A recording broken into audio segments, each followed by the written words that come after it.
Good morning.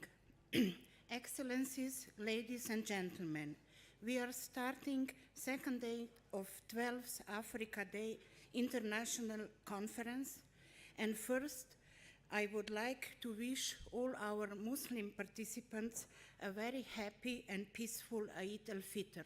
Kullu Am wa antum bikhair. Today our focus will be on economy and climate security. Our first keynote address will be given to us by Minister of Economy, Tourism and Sports of the Republic of Slovenia, His Excellency Mr. Matjaž Han. Spoštovani minister, izvolite.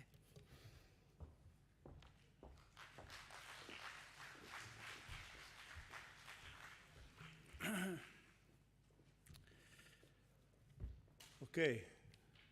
Spoštovani ministri, spoštovani minister, dragi gostje, predvsem pa spoštovani udeleženci današnje konference.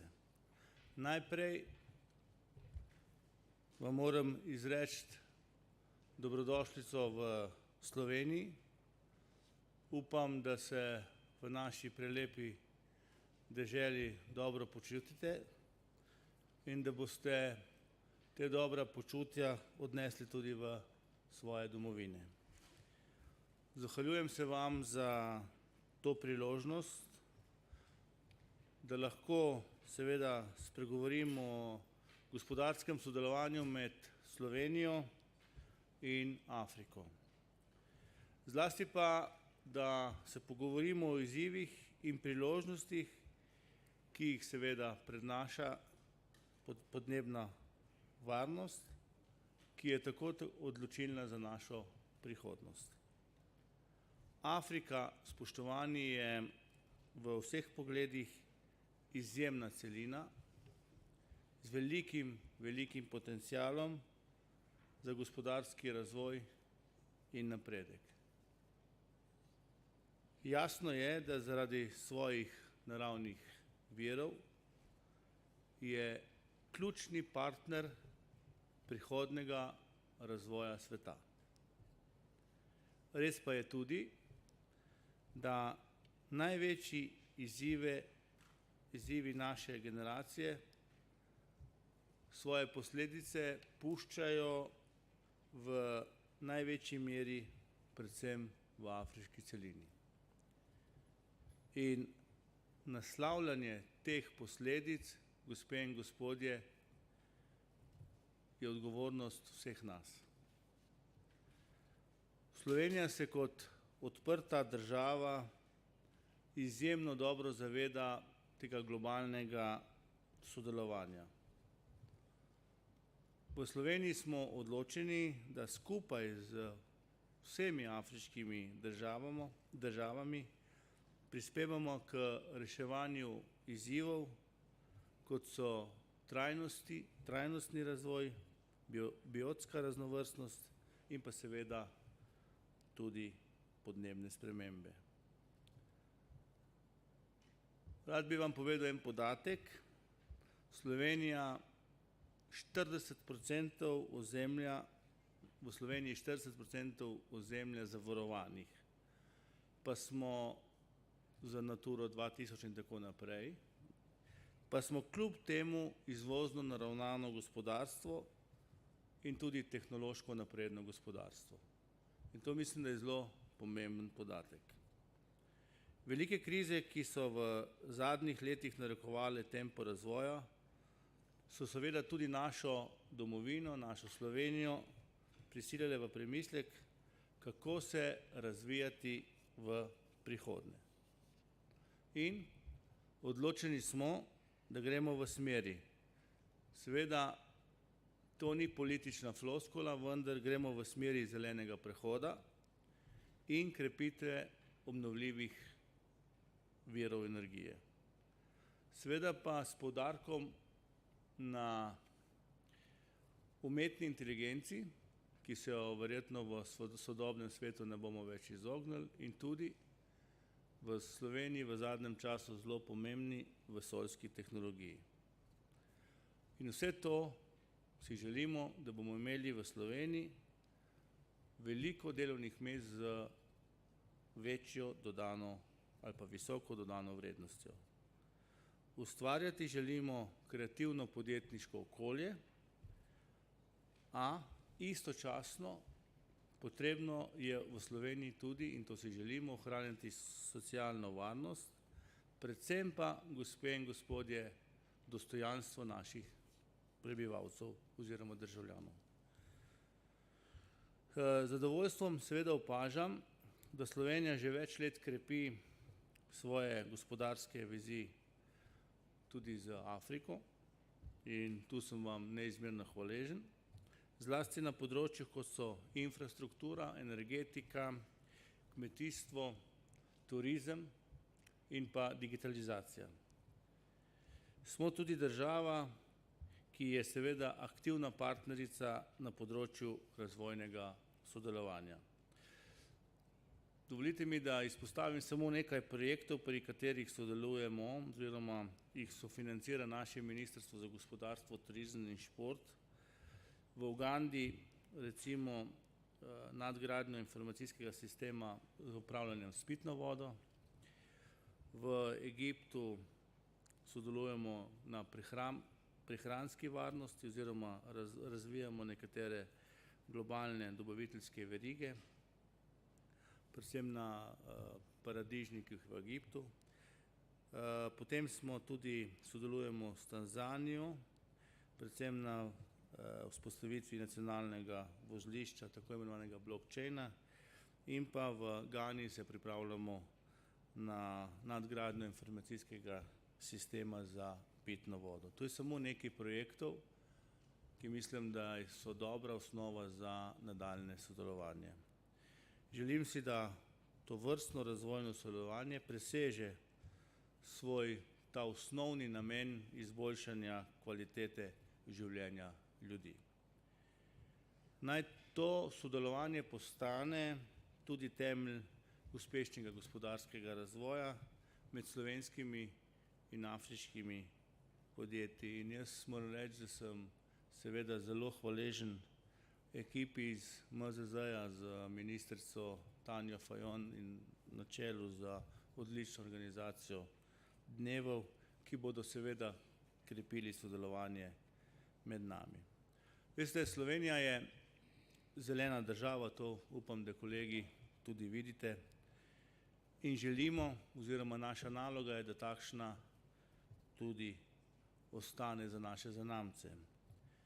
Naše gospodarstvo temelji na zelenih, ustvarjalnih in pametnih odločitvah, s katerim pa želimo ohraniti svet za življenje, ko nas več ne bo. Nenazadnje brez ohranjanja tega,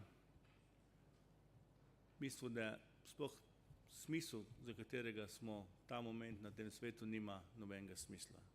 Zato moramo narediti vse, da ostane svet takšen, kot je. To so seveda ključne usmeritve tudi, gospe in gospodje, Slovenije kot kandidatke za nestalno članstvo v varnostnem svetu v OZN v mandatu 24-25 in verjamem, da nam tudi s takšnimi dogodki, s takšnim povezovanjem to Sloveniji uspe. Nenazadnje si to Slovenija tudi zasluži. Verjamem, da smo vam, gospe in gospodje, predvsem pa gospodje v prvi vrsti, z obstoječimi projekti že dokazali in želim si, da v bistvu te dogodki na nek način skejo neka nova poznanstva in predvsem, da odkrijejo takšni dogodki nove priložnosti za sodelovanje. Izredno sem vam hvaležen, da ste prišli v Slovenijo in upam, da boste dobre vtise iz naše prelepe domovine prinesli nazaj v vašo domovino. Hvala vam lepa in srečno.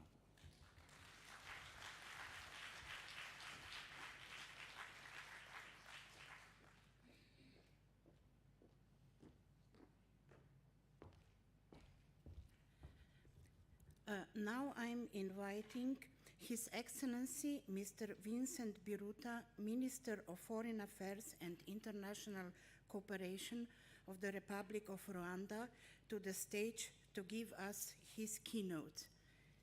Your Excellency, please.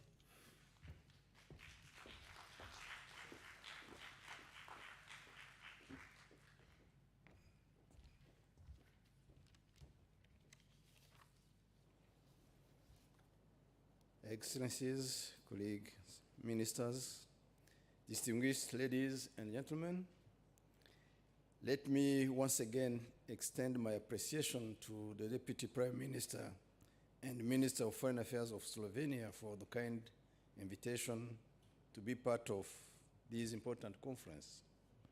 I'm honored to address you today to discuss the importance of resilient economies and climate security, especially in Africa. These are two issues that are intertwined and require urgent attention from governments, businesses, and citizens around the world. The climate crisis is a global threat that impacts all of us, but its effects are felt most acutely in Africa. Climate change threatens to exacerbate poverty, displace populations, and disrupt economies. That is why we must take decisive action to build climate-resilient economies that can withstand the impacts of a warming planet. However, climate-resilient economies alone are not enough to ensure climate security. Climate change is not only an economic issue, but also a social and environmental one. In Africa, climate-related disasters such as droughts, floods, and desertification are already causing displacement and conflict in some parts of our continent. This threat is compounded by other social, economic, and political factors, including poverty, inequality, and political instability. So how can we build resilient economies and ensure climate security in Africa? The answer lies in a holistic approach that prioritizes both mitigation and adaptation strategies. On the mitigation side, African countries need to reduce their greenhouse gas emissions and transition to low carbon economies that can withstand commodity price shocks. These will require significant investment in renewable energy, energy efficiency, smart grids, and clean technologies. African countries should also be supported in their efforts to protect forests and other ecosystems which play a critical role in carbon sequestration. On the adaptation side, African countries need to build resilience to the impacts of climate change. This includes investing in climate-resilient infrastructure, including sustainable urbanization, flood barriers, and drought-resistant crops, as well as improving water management and disaster preparedness. African countries should also be supported to enhance early warning systems and climate information services, which can help communities and government prepare for and respond to climate-related disasters. Rwanda is a country which is taking proactive measures to build a resilient economy and ensure climate security. Our country is vulnerable to a range of climate-related risks, including droughts, floods, landslides, and soil erosion. But the country has made significant strides in reducing its vulnerability to these risks. For example, we have invested in climate-resilient infrastructure, such as rainwater harvesting systems at both the community and household levels. We have implemented a comprehensive land use planning system that promotes sustainable land management practices and reduces the risk of soil erosion. Additionally, Rwanda has established an early warning system for floods and landslides, which has saved lives and reduced the impact of these disasters. Rwanda is also making progress in transitioning to a low carbon economy. The country has set a target of reducing its greenhouse gas emissions by 38% by 2030 and is investing in renewable energy and energy efficiency measures. Rwanda is further promoting the use of electric vehicles and has waived taxes on vehicles, parts, and charging equipment. We aim for all new vehicles sold to be zero emission by 2040. In conclusion, building resilient economies and ensuring climate security are critical challenges for Africa and the world at large. African countries need to take a whole-of-society approach that involves both mitigation and adaptation, and work together and with partners around the world to achieve the goals we have set for ourselves.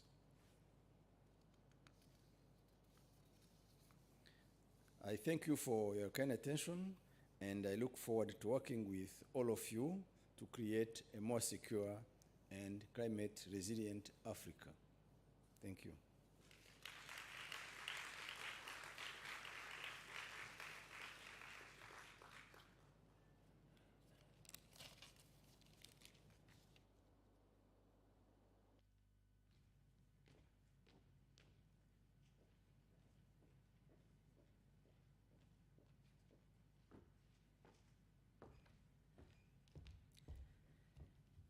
I have a pleasure to invite to the stage our last but not least keynote speaker, His Excellency Mr. Uroš Brežan, Minister of Natural Resources and Spatial Planning of the Republic of Slovenia. Spoštovani minister, izvolite.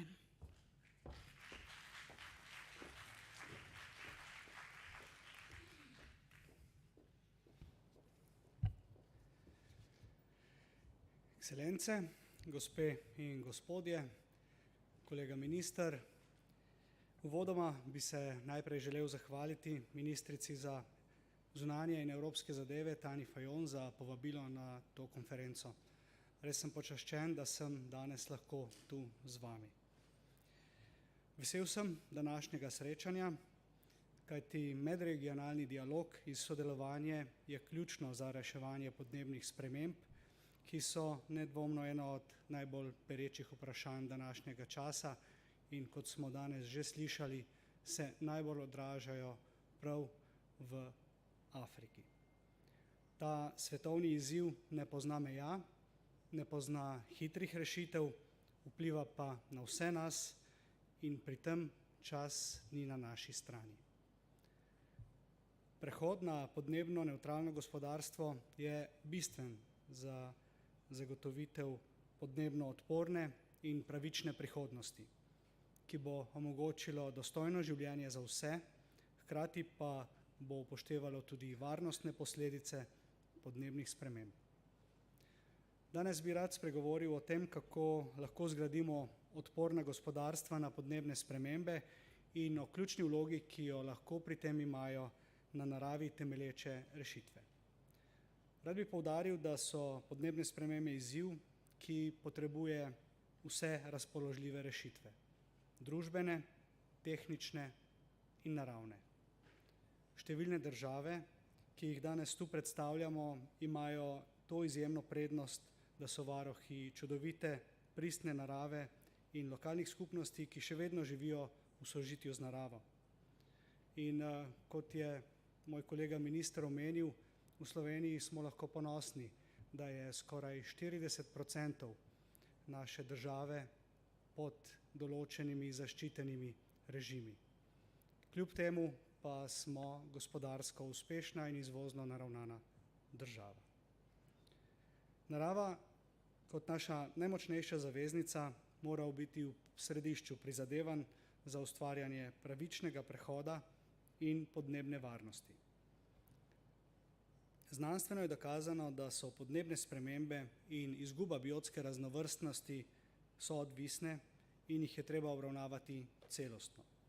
Znanost, vlade, podjetja, lokalne skupnosti vse bolj prepoznavajo številne koristi ter stroškovno učinkovitost rešitev temelječih na naravi. Te rešitve vključujejo ukrepe, kot so varstvo in obnova ekosistemov, zlasti tistih, ki so ključni za regulacijo podnebja, kot so gozdovi, šotišča, koralni grebeni, mangrove, trajna travinja in uporaba sonaravnih in trajnostnih praks v kmetijstvu, ribištvu in gozdarstvu, ustvarjanje zelenih in vodnih površin, ki pomagajo ohlajati naša mesta.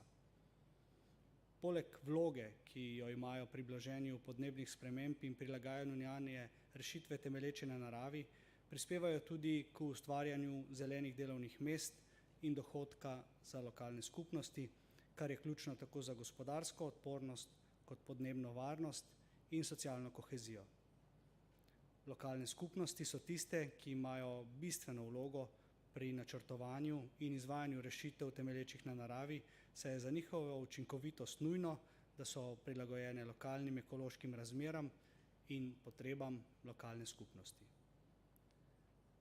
Znanstvene študije potrjujejo, da rešitve temelječi na naravi lahko zagotovijo do tretjino potrebnega blaženja podnebnih sprememb in so pri zaščiti pred ekstremnimi vremenskimi razmerami stroškovno bistvene učinkovitejše kot klasične tehnične rešitve. Podnebni pakt iz Glasgowa poudarja vlogo rešitev temelječih na naravi pri prilagajanju na podnebne spremembe in ohranjanju biotske raznovrstnosti. Nedavno sprejeti svetovni okvir biotske raznovrstnosti iz Kunminga in Montreala vključuje na naravi temelječe rešitve kot ključni ukrep za zaščito in ohranjanje ekosistemov in ekosistemske storitve, od katerih je odvisno življenje na našem planetu. Gospe in gospodje, dovolite mi, da zaključim z besedami, da podnebnih ciljev in odpornosti na podnebne spremembe ne moremo doseči brez narave in zdravih ekosistemov. Danes imata Evropa in Afrika priložnost, da okrepita sodelovanje, izmenjata izkušnje in znanje glede vloge rešitev temelječih na naravi pri izgradnji pravične, naravi prijazne in podnebno odporne prihodnosti na svetovni ravni. Hvala lepa.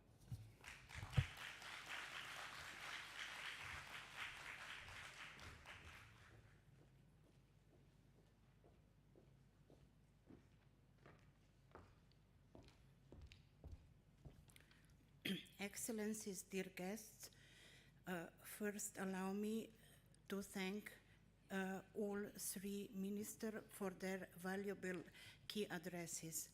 And now we will start the two parallel panels, and I'm inviting all the guests who wish to participate at the panel Smart Businesses Solutions for Ecological Security to stay in this hall. And I'm inviting all our guests who will attend the second panel, Balancing Nature-Based Solutions and Local Action for Climate Resilience, to move to the Splendens Hall. Thank you so much.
May I invite my panelists for the Smart Business Solutions to please join us on stage and take their seats? Thank you.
So, ladies and gentlemen, if I may invite you to be seated. Good morning, welcome. This is the panel on smart business solutions for ecological security. I would like to start by saying to all those who are celebrating today, Eid Mubarak. I see some in the room, Eid Mubarak. And thank you for joining us on this auspicious day. I know it's the equivalent of working on Christmas, so I appreciate your presence with us today.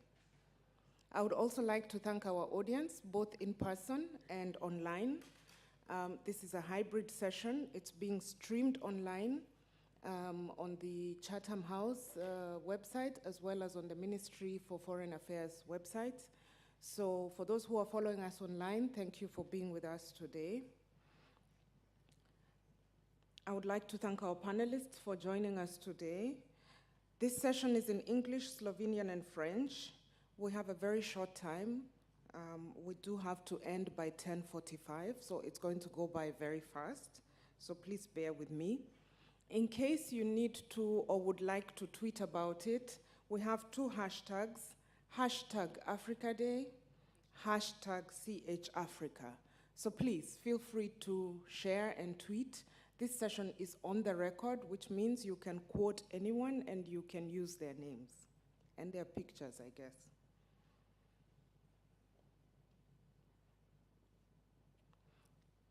When we think about the question of security and climate, it is a question of securitizing the climate discussion. And there are, of course, as with everything, benefits and disadvantages of securitizing the topic. And the advantage for securitizing the climate discussion is that it attracts investment and decision-making to solve the problem. However, we have to recognize that to meet the climate ambitions that we have set for ourselves, we cannot do this by acting individually. And this means that we need a cross-sectoral imperative. We do need participation from civil society and also from private sector. The nexus of climate security, food, nutrition, and energy security provides exactly such a window for private sector participants to play a role in helping us to develop solutions. This panel is going to focus on emerging industry and technological solutions to tackle climate change and identify the priorities for advancing them. I'm going to divide this session into three parts. The first part is going to get to know a bit more about who the panelists are and the technologies that they represent. The second part is they're going to try and answer some questions from me, and then I'm going to invite you as the audience to ask them some questions. I'm going to try my best to make sure that you have sufficient time for questions, so if necessary, I will reduce the questions I have for them. Before we start, I'd like to engage you in a quick exercise. If you're sitting next to someone or near someone, would you turn to them and share with them the name of at least one innovation that you're aware of from your country that has been developed to address climate-related security challenges?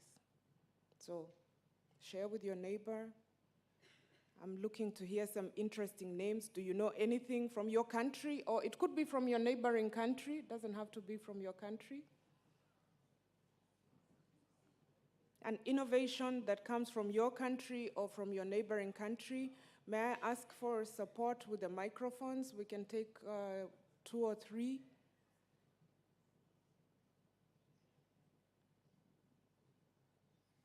I see some discussions happening. Anyone would like to share with us some quick names? This is a very quick shout out.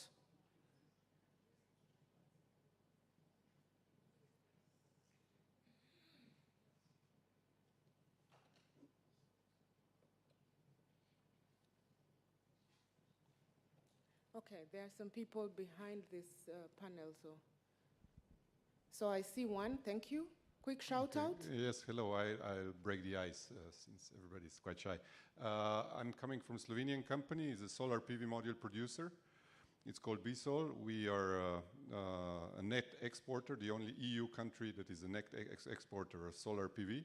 And we introduced a couple of years ago solar PV panel that has a 25-year, 100% power output warranty, which is the unique product in the world.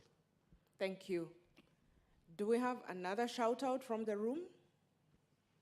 Yes, there's one in the front, right here in the front.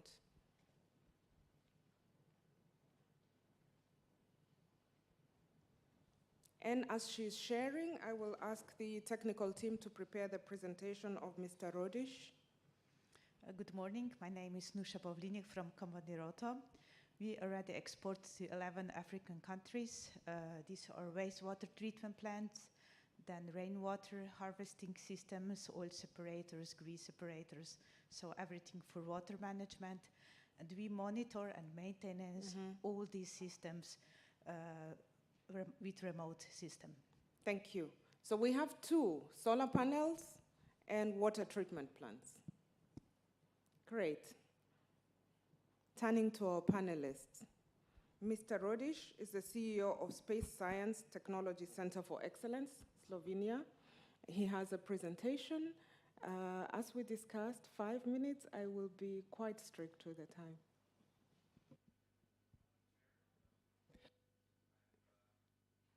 Go very quickly through because I prepared a little bit longer presentation, but you asked me to compact, so I apologize. I will skip some slides in the meantime. So I'm coming from Slovenian Center of Excellence for Space Sciences and Technologies, where we have developed microsatellite solutions for environmental problems, which combine spacecraft, ground station, and data processing facilities.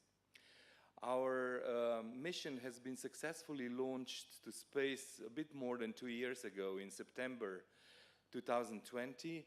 And as you can see, our satellite can provide video, and it's a very agile satellite that can follow river basins. And we're actually focused on many environmental problems that I'm going to present to you. We are also complementing with small satellite, large European satellite systems like Copernicus with Sentinel-2. This is an example of Frankfurt Airport. And if you zoom into this image, this is actually what you see from the European Sentinel-2 satellite. And I hope you appreciate that if our satellite in the details provides higher resolution data, and in this way complements. This comparison is maybe not completely fair because, of course, Sentinel covers whole globe every 5 years, every 5 days, while we can focus on this. And in addition, our satellite is capable of providing video. Not quite sure if you can see here that they are like, you will have a motorway transport and things going on in the at the airport. Maybe also here you can appreciate taking off of the plane, so you can see many details that can we can capture with our satellite. We can also monitor activities in open mines. This is an example from gold mine in South Australia, where you can also see that we can monitor traffic going on and out. So we can monitor impacts on environment as well as economic indicators by video analytics. Last year we had severe forest fires, the biggest one in Slovenia in history. We were able to monitor this and help analyzing the consequences. And the other thing, in addition to video, what we have, the satellite is very agile and it can take multispectral images. So we are very happy to show you that, for example, we can follow river paths, and now what you can imagine, we have all the data is covered by Sentinel-2 satellites, but we fly over a river basin and collect high resolution data and more details. And this has been observed by European Space Agency as a very good facility to monitor our water resources. And we were awarded a future EU challenge by ESA. And what went very quickly through, we monitored, for example, Soča River, which is a transboundary river originating in Slovenia, flowing through Italy. And here you can see the path.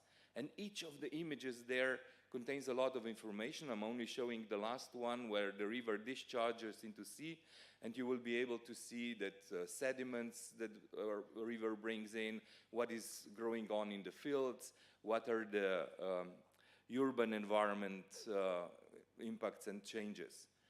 In the same way, another river, Sava, which is approximately 1,000 kilometers long river, we are also very proud that we managed actually to scan the whole river over the whole pass that flows through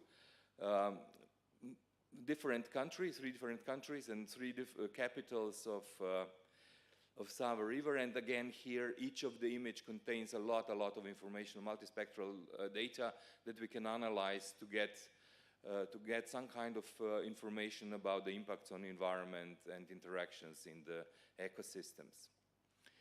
So in this way, we can extract a lot of information about food, water, climate, energy, urban environment, and so on. And combine this in kind of observe our green and blue infrastructure that is very important. We can classify agricultural land, observe drought, and actually, again, last year was quite severe in Europe, in the Danube region, and we have a service for drought watch to cover the whole area. And this has been recognized, the things that we did in Europe for Danube River, we recognized that we can actually transfer those technologies in the same way to India, to Ganga River, which is approximately the same size. And we have signed collaboration agreements with Indian government and authorities that do water basin management and want to clean the Ganga River.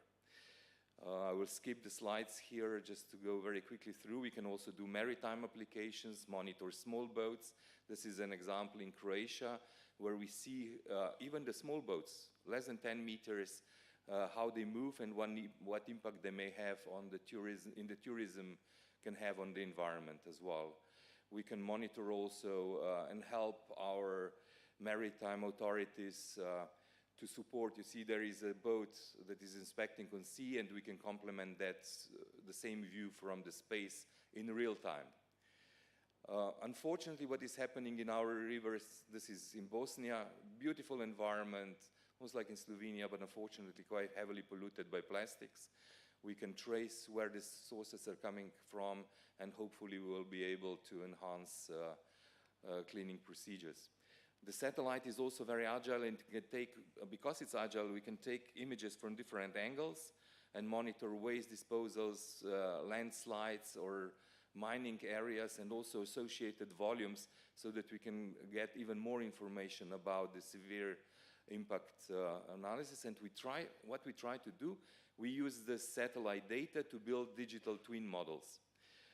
This is an example of the digital twin model close to the source of Ganga River. You can see that we map the flat satellite images onto a 3D configuration, and from that we built a kind of numerical model for predictive techniques, which we call actually a digital twin model of ecosystem. And we can do that for river basins.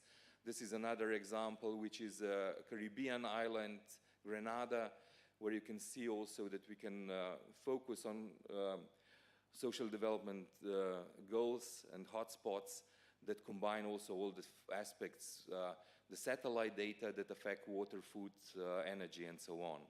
And we do that quite a lot, and this data are then used to calibrate our models to understand the eco-connectivities and multi-physics phenomena in the environment, so that we are actually using satellite data to do the models which become a kind of storage or bank of our knowledge about the ecosystems.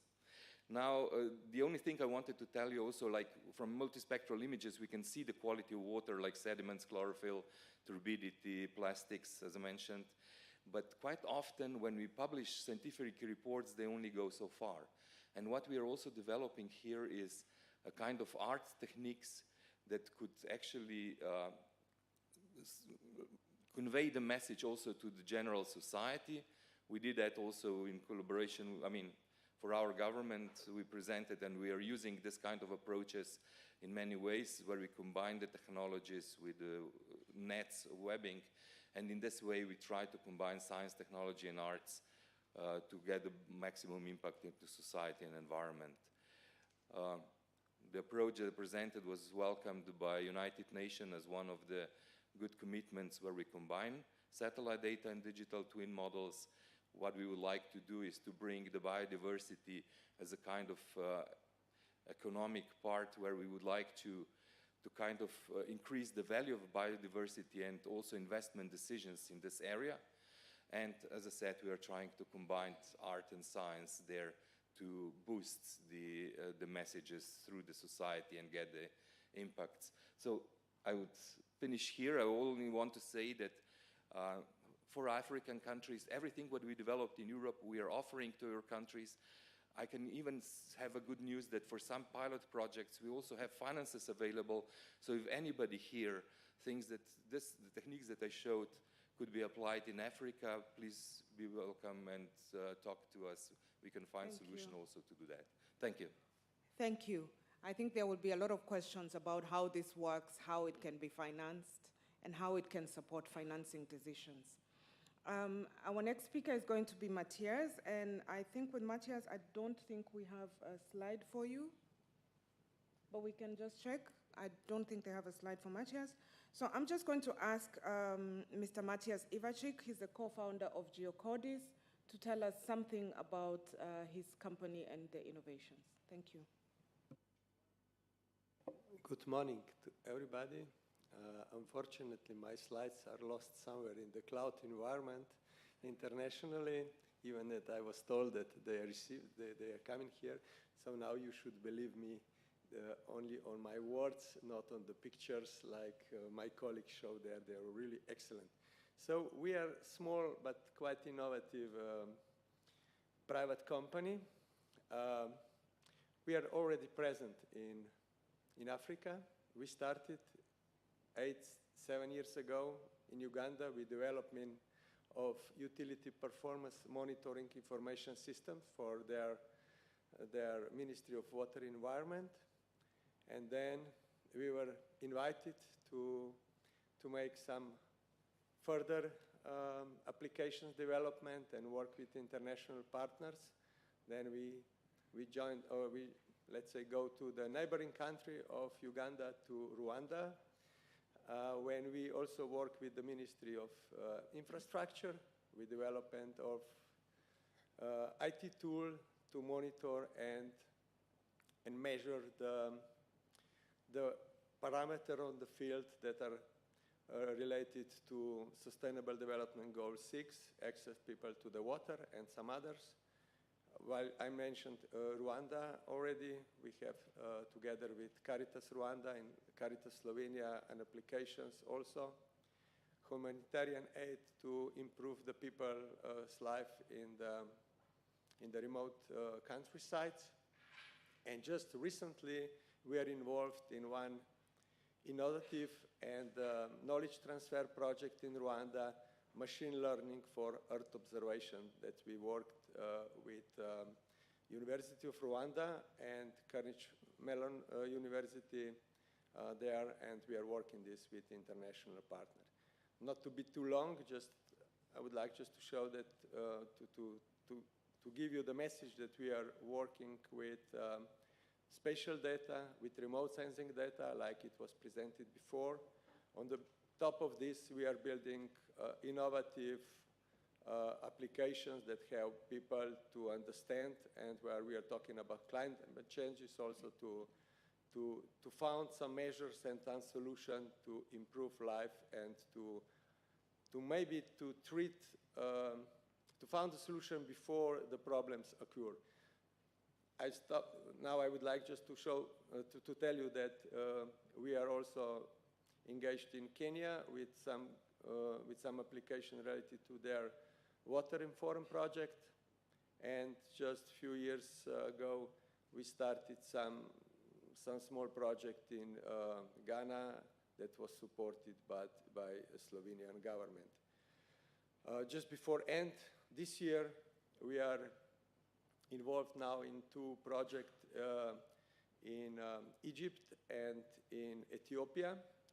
In Egypt, we are helping with their Ministry of Housing to understand what's going on with unplanned areas of Cairo. Cairo is a huge city. There are much more population only in Cairo than here in Slovenia. And there is a huge problem in some parts how to improve the living condition there. So we are helping their ministry with some services that are coming out also on the ground information and combined with satellite images there with interpretation of satellite images. And also in Ethiopia, we have now project. Those which are maybe coming from Ethiopia and also other knows that there is a huge problem with drought, and the precipitation comes there just few times a year. When it's raining, then the water goes quickly. And even in the past, there were some international organizations that built, they called water spreaded weirs on their rivers. And what are we doing there in trying to monitor from the satellite data the effects of these constructions there? And I may say that are really encouraging, because from the satellite images from the last 10 years, past 10 years, we can significantly see the changes that the biomass in surrounding of this construction are increasing, and that is very good for the people and for society there. And if you will meet me during the break, I will stay here. Please come to me, and I will exchange some information more about our work. Thank you.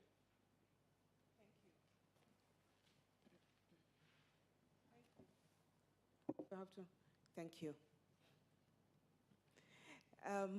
So we've had something about water resource management, river basin management. We've had something about urban planning. All of this is built on satellites, so both presentations are built on satellites. And now I'm very curious to find out whether Professor Alexandra Lobnich also has a technology built on satellites or has a different approach to solving climate challenges. Thank you. So we are all talking about sustainability, circular economy, climate changes. And IOS, it's really transforming those words in the reality. So IOS, it's a research and development company developing green and sustainable technologies for environmental protection and to develop sensors. Maybe few products before I started to talk about recycling technologies. So we are developing sensors also for drones, for monitor the air quality. We are developing sensors also for monitor the food quality to decrease the food waste. And of course, the last novelties goes to water treatment plants, where we developed membrane biological reactors which can enable us to recycle the waters, also to the drinking quality. We developed also in the last years new cartridge systems, because the pollutants from the water can be also used, so we can recycle very specifically some rare earth materials or metals from the wastewaters. And the last innovations are dealing with recycling technologies of textile and plastic wastes. I'm not sure if we are all aware that if we will not deal anything, if we will not act in plastic and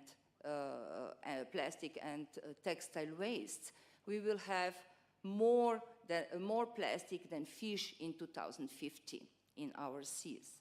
So it's very important to be aware that we have to act now. So IOS is developing new chemical and biochemical technologies for plastic and textile recycling. We know we can recycle mechanically the plastics, but this is not infinity. So we cannot really circulate the plastics if we are dealing only on mechanical recycling. So chemical and bio recycling technologies enable us really circularity over the time. We are dealing with chemical and biochemical recycling technologies which give us secondary raw materials which are of non-fossil origin. So we are transforming primary feedstocks to the secondary raw materials which are of non-fossil origin. So we have at the moment pilot plant in Maribor built up. We got also in last year, we started now the European project which give us the money to industrialize those technologies. And so we are open for discussion, for trials, and we know that in Africa we have a lot of textile waste which are landfilled, so it's also important to think about those things. So I'm open for any discussion after this panel. Thank you. Thank you. So now we hear something about circularity, and I think the African states will remember that they are the ones who introduced the imperative at UNEP 50. So I'm looking forward to hearing some practical questions on how to use this technology within our context. I would now like to invite Dr. Munir Gribi from the Jean Monnet Center of Excellence at the Euro-Mediterranean University. I'll also give you 5 minutes to introduce your project. Thank you. So I will take you to the blue world, and in fact, I'm trying to talk about the blue economy. It's a concept that has been developed recently. We move from blue growth to sustainable blue economy, and what I'm trying to transmit is some of the thoughts that we are trying to bring within the framework of the Euro-Mediterranean University in Piran in Slovenia, where we have created the new Center on Sustainable Blue Economy. So this planet has more than 70% of water, and in fact it is inappropriate to call this planet Earth when it is covered by water. So by today, I hope when we will meet later on in the coffee break, you will tell me we are on the planet ocean, not the planet Earth. We have been, let's say, following the important and interesting presentations, and we spoke about the space. And I will tell you honestly that in many of our countries, we spend a lot of money on the space rather than on the oceans. We know the space more than what we know from the oceans. But be careful, because when we speak about the climate, most of the, let's say, the challenges are within the oceans. Water, inland water and coastal waters are important. The circulations are happening in the oceans. And this is exactly what the European Commission is dictating to us to follow, which means we have some challenges, and some of them are mostly related to the oceans. So we understood that the effect of the climate is not just inland, but is exactly the interactions between sea and lands. And for these reasons, I'm here to bring you the importance of the water. Often we say water is a life bringer. This is good, life given by water. We make from water anything life. This is what we always say. But water today become also the death bringer. The scarcity of water, the importance of water. We have seen some extreme events because of the water. Today we have problems of plastics. Everybody is saying about that, the waste. And most of this waste today is also accumulated in the oceans. We have some islands, the new continents of plastics. Traditionally, we have been domesticating the water. I come from Africa, and I know very well my continent. So if you can see also through the mosaics, all our activities are in waters. So we move to the blue economy, and this is where I want to bring you, to the blue world. And unfortunately, if we don't link what we are doing as academia and research, as university in this case, with the productive sector and with the government, we will not create innovation. Only this, when we will interact between these three components, then we have the innovation. This is exactly what you have been saying. And unfortunately today, we have also a big problem where we have a lot of top-down approach. Our governments dictate to us what we do, and what we want to do today is to change this from top down to bottom up. It's not easy, honestly. For example, I have been, one part of my career, 15 years of my career was within the United Nations. And often, when you ask people if they like the change, they will say, yes. Who wants to change? Nobody will raise up his hand. And who wants to lead the change? Everybody will escape and will disappear. So leading the change today is important. And creating the trust within government is also important. Why? To respond to an important aspect, the society. So with technological innovation, with science, what we are doing at university, we want to respond to the society. We want to valorize research and education, and particularly, we want to valorize people, skills. And this is exactly what the Center of Excellence for Sustainable Blue Economy, based in Piran, in Slovenia, thanks also to the support of the Ministry for Foreign Affairs in Slovenia. We are trying to do our best to build the capacity of the people through this excellent center. It's engaging people, as you can see here, also local people from the municipality of Piran, for example, but we are enlarging this to the North Adriatic and the Mediterranean, and hopefully to Africa. We are creating synergies with existing realities like the Union for the Mediterranean. We have a lot of countries collaborating in our center, and the target, again, is those young women and men around the world that they need the early career people, that they need the building of capacities. We are making a lot of summer schools every year here in Piran, and we have this year, for example, from 5 to 9 of June, we have the summer school where we will have tackle all these aspects. For example, Thomas, just to make you happy, last year our summer school was about Copernicus, the use of instruments like Copernicus for the blue economy, so the use of data. And this is exactly what we wanted to do, to tailor our training to those, let's say, skills that they need to feed jobs. And of course, open for them the opportunity also to go on the field as a living labs and having some field visits. I finish saying, African proverb. If you want, yes, if you want to walk, let's say fast, walk alone, but if you want to walk strong, walk with the others. And this is exactly what we want to do. We want to collaborate with you and be stronger. Thank you very much. If you can, thank you. So if you want to go fast, go alone. If you want to go far, go together. So I'm hoping that we can find a way to go together among my panelists, and also I invite you to join them to go together. Ms. Linda Mabena Olagunju is the founder and CEO of DLO Energy Resources. So we've heard a lot about water resources. We've heard quite a bit about space and satellite technology.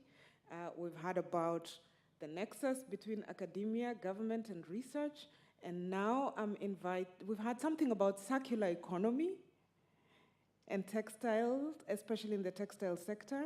And now I'm inviting somebody to talk to us about energy, which is, I think, the subject of the hour. It doesn't matter where in the world you come from. So, Linda, please tell us something. Good morning, everyone. Thank you. Briefly, I'll highlight what we do as an organization. So DLO is a 100% black female-owned and operated energy company operating in South Africa. We own the second largest wind farm now in South Africa. It was the largest up until last year, with a capacity of 244 megawatts. And proud to say that the community in which we operate is a co-shareholder in that project as well. So our company does two main activities: power generation through clean energy resources. And in addition to that, we are involved on what people don't speak about a lot, which is the transmission side of the energy sector. We speak a lot about power generation, and we tend to think that we're going to resolve the issues around climate change and the just energy transition, utilizing or scaling up the power generation through clean technology sources. However, without a grid to transmit power, you're not going to have much scalability. So one of the other companies we invested in focuses on servicing our national utility, which is Eskom. And what we do, we've developed a technology which allows Eskom to service or to control its substations remotely. So instead of sending engineers down to remote locations, they're able to switch off the systems remotely, utilizing our technology. And the significance of this is that in the country, we are the only South African-owned company that is actually doing this work, which is bizarre, because our competitor is a German company. And I think energy is a matter of national security for any country, and we need to have more local participation. I think the other key highlight for me is what we've managed to do from an engineering side is that we've built over 2 gigawatts of renewable energy power plants across Southern Africa and East Africa. And we service other utilities within SADC, such as NamPower as well, who rely on our technology. And the key innovation is that if you want to connect to the national grid in South Africa, you interface with our protection schemes in order to do so. But the key thing I think I want to touch on, where the ministers who spoke yesterday, which I think they spoke very well to talk about the equity in this just energy transition. And I think it's where I'll just leave the questions and stop there, is that there's a lot of focus on the funding of the just energy transition, but we need to unpack where that funding is being allocated.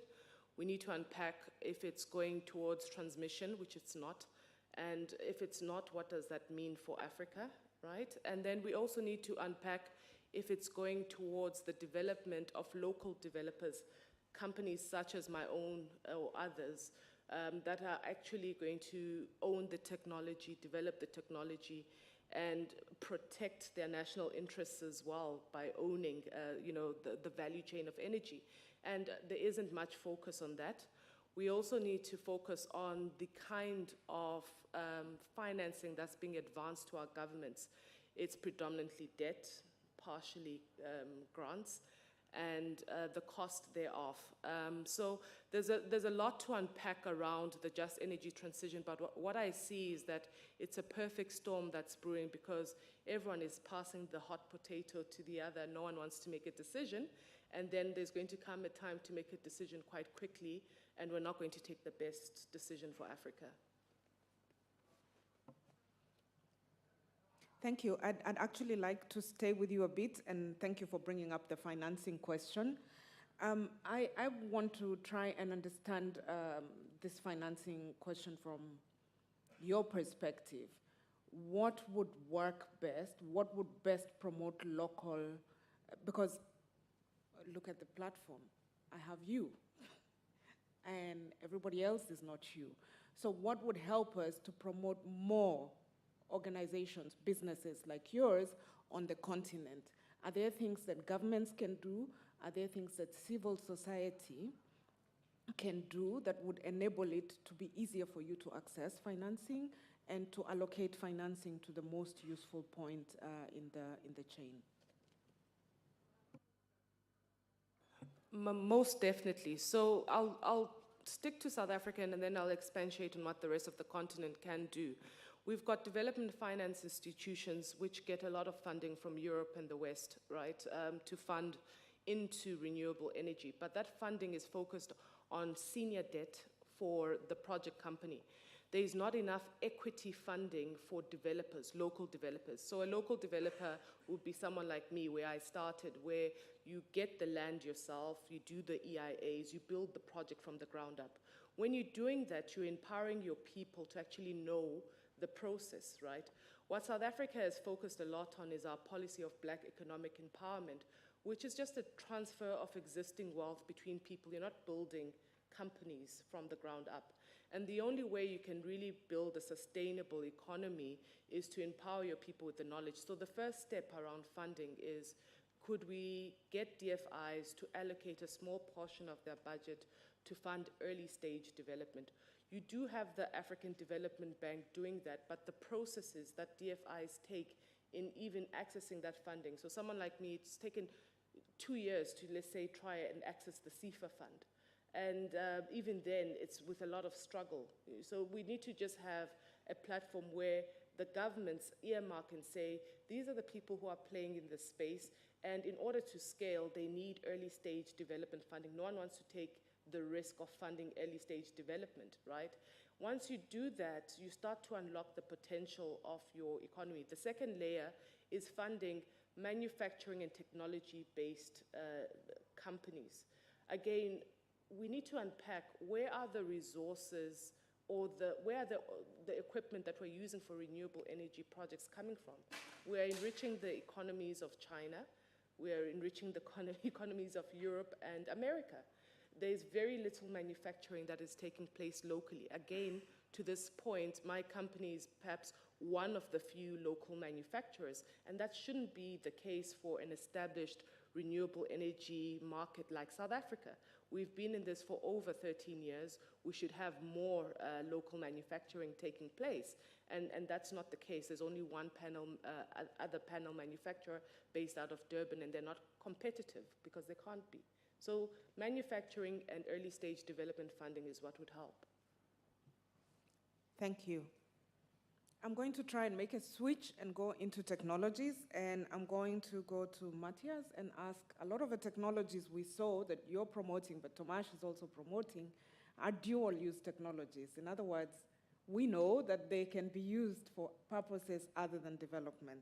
So what enabling governance and finance and infrastructure needs to be in place to ensure security of individuals in this context?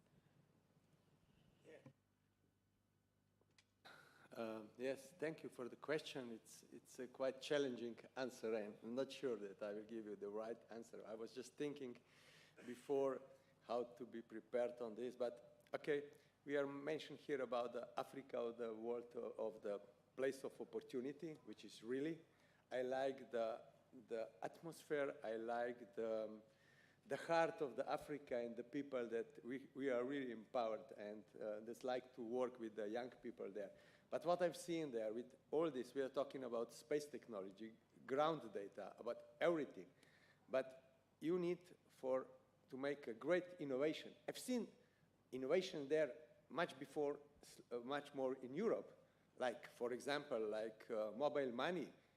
I just recently found there are some flicks or some applications here in Slovenia that people are making. There were many years before that. They are just overreaching some step of technology, which is good. And now, if they have opportunity, they can work with the new technology. And I just want to hear some words. So for innovations, you need the knowledge. So we need to invest much in the knowledge. When you have the knowledge, you have to found the technology. So technology should be reachable from the African society there. That's for sure. If you have all of these three, then you need, as a young people, to have opportunity. An opportunity coming for financial sources that somebody can have. And these are my understanding how these steps should go. Maybe I didn't answer to your questions, but there were some thoughts that I wanted to share with you. Thank you. I'm going to ask my last question. I have a lot more questions, but I'm going to stop here so that we can also invite the audience to ask a few questions. And I'm going to ask it to Professor Lobnik. And this is about circularity. What kind of leadership do you feel is needed, especially on an international or transnational level, to ensure that we build circularity into productivity? You know, we are really now coming from the words to the real world. So we should have technologies to enable us this circularity. I think Europe is a very good example how to deal with the circularity and sustainability. So we are really pushing green technologies to be developed. We are really we are also supporting by projects, different kind of financial supports from the very low TRL technological levels to very high one. So in Europe, they decided at the moment that all the investigation research should be scaled up, which is giving good results. So they built up new projects where you are paid also to invest into technologies and to scale up all those technologies. But all those things are also important to be somehow public, so that we are aware that everything is important, that it's also important that we are collecting wastes, you know, that the waste is becoming really valuable source for some secondary raw materials. So each of us should be aware that everybody from us is giving something to circularity.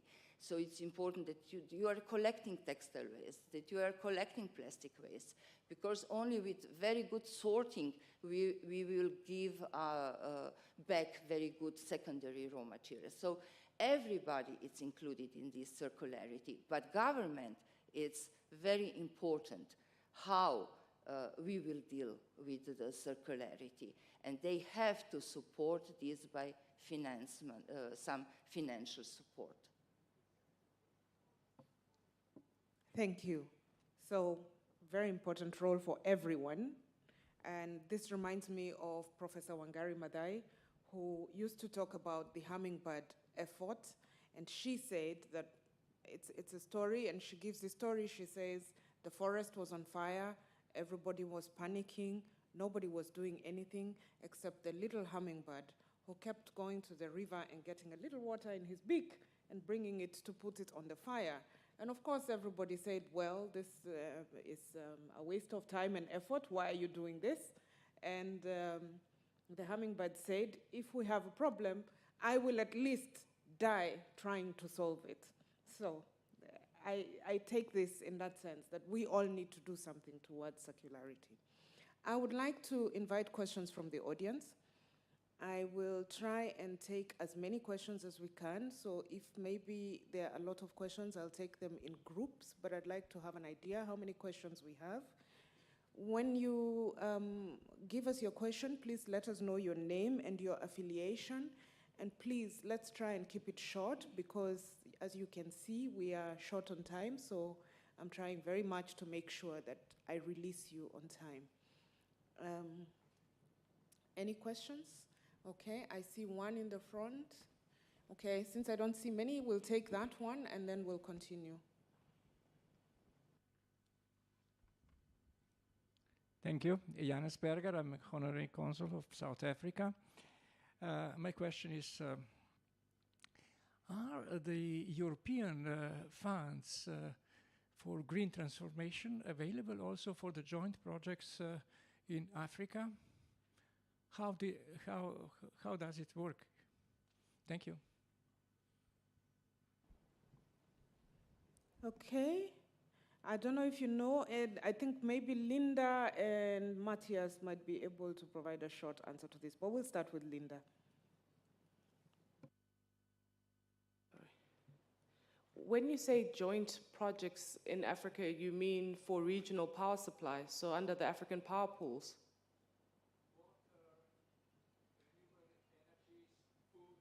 Yeah. Okay. So as far as I know on the energy, I'll speak on energy. South Africa is the first African country to have received the funds from Europe recently for the just energy transition. But there's a lot of terms and conditions around that funding, and I don't know if we've yet met the conditions precedents for us to be able to access that funding.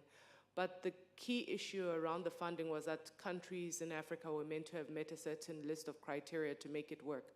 The challenge I think we're going to have across the continent is you need to look at the underlying energy systems in place currently on the continent.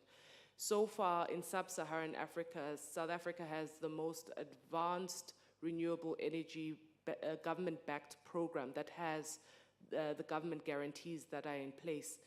The rest of the continent, there's pockets of smaller projects that are happening in conjunction with the international community, but it is not large scale. And when you circle back to South Africa, that program in itself was the shining light for the first 5 years, and it has slowed down in investment because of the delays from the policymakers in actually allowing investment to continue. As a simple example, last year there was an award for new power projects under REAP Round 6. There was no wind energy allocated in that bidding round.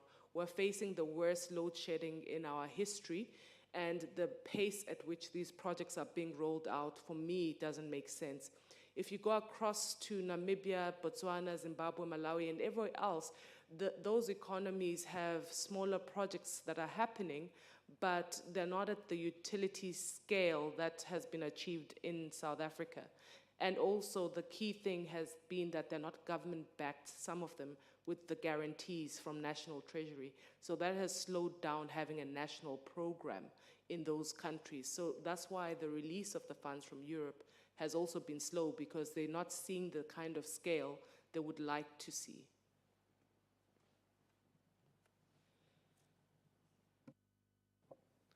Yes, maybe my answer will not be direct to the questions, but all the projects that we are doing in Africa are somehow coming from international fundings that we have there.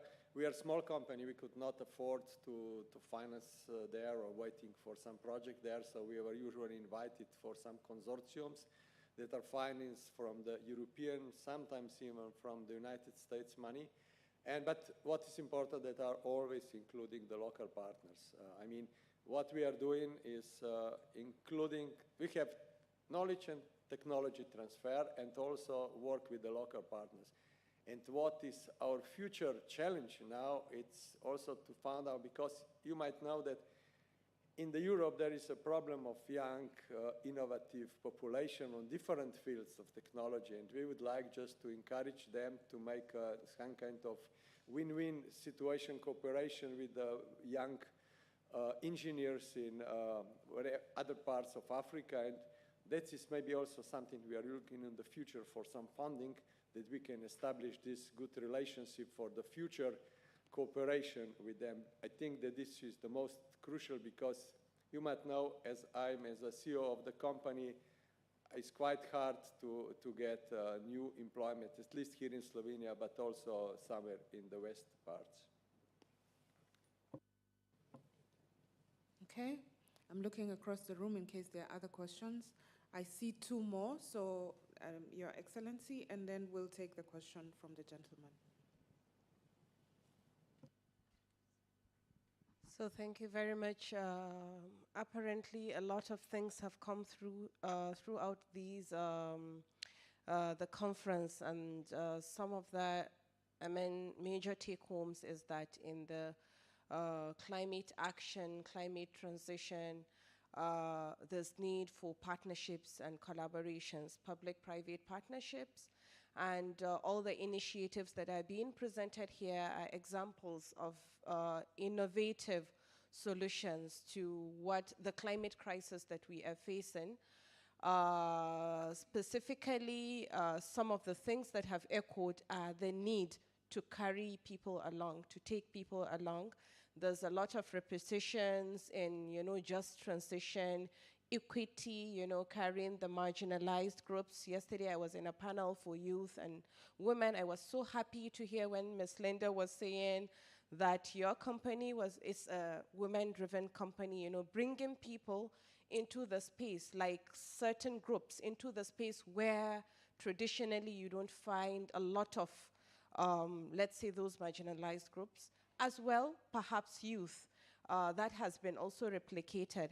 I wanted to ask, someone has asked a question on accessibility of funding for climate financing, specifically maybe European funds, and I know there are criteria and conditions, and this may not be just for the panelists, but generally, what measures or what provisions would integrate equity and consideration for less elevated or less developed maybe corporations that are emerging for Africa? Because I know there are lots of small startups that may not reach certain criteria for funding. So how would, are there any procedures that would maybe accommodate some that are not up to scale to be able to access those funding? And then again, the second question is for Professor Gribby. And I was thinking, it would be nice to know what you would have in mind in terms of, because I know your Center of Excellence also does a lot in terms of capacity building. What plans you have in terms of capacity building and cooperation with Africa? Thank you. Thank you. So I'll give the floor, I think, Dr. Gribby first, and then I'm looking to see if someone wants to answer the question about small startups accessing these funds. Dr. Gribby. Yeah, I think I will have also a few words on that point. Exactly, so thank you very much for also putting this on the table. Sometimes we are thinking about the brain drain, and honestly, it is not the brain drain, but is a capital drain.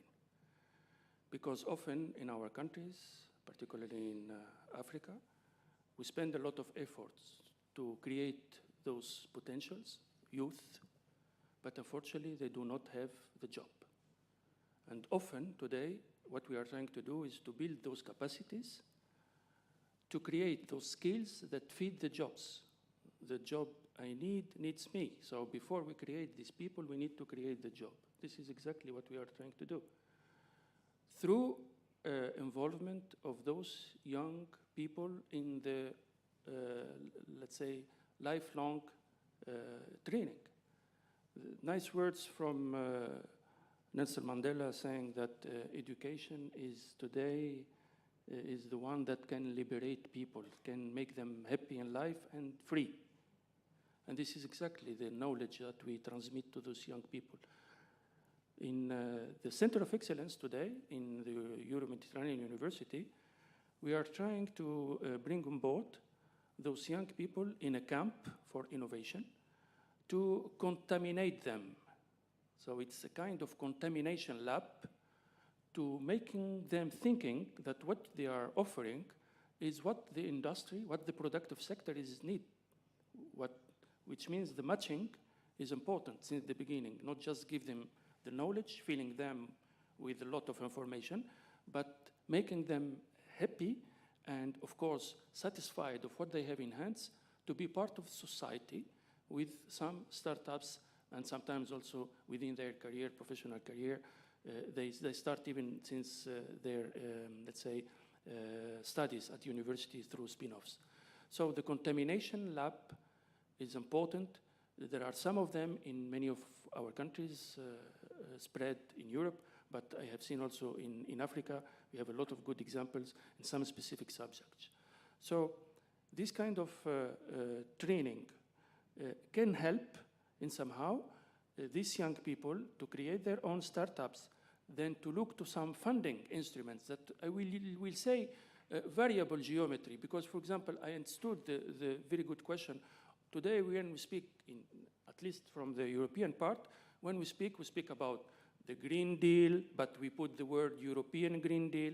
When we speak about the reconstruction, we speak about the Europe, what Europe is detecting for us. So we always, let's say, link it to what the European Commission is dictating to us, what we should follow that.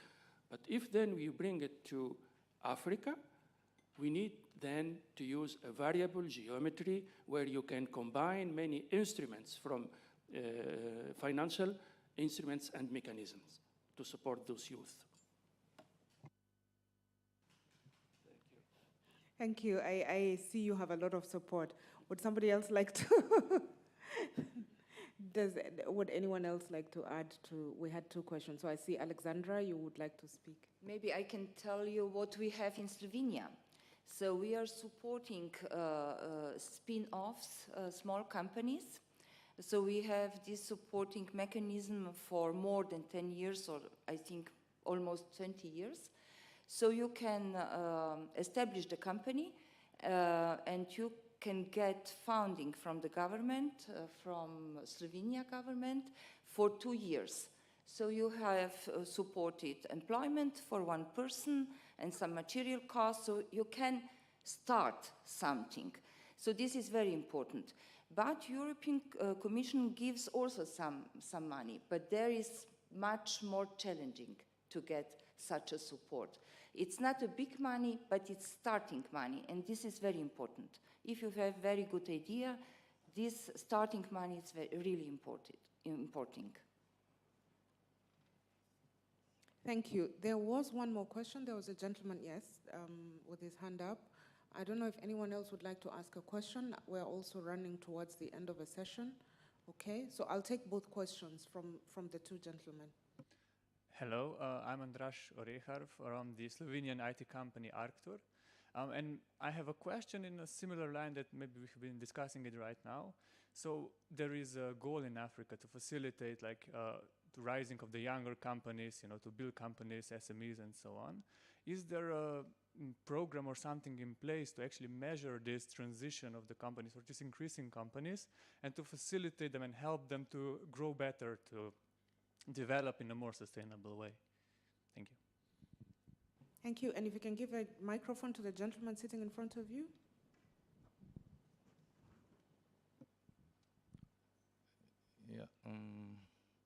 Yeah, good morning, everyone. I'm Mr. Mbadinga Biel from Gabon, a Central Africa country. But I'm gonna ask you, with my all respect, to put your casque because I'm gonna speak French.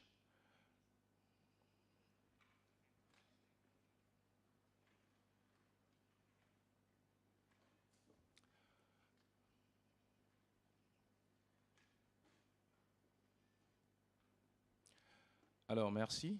Je voudrais particulièrement aborder la question de la sécurité écologique. Voilà.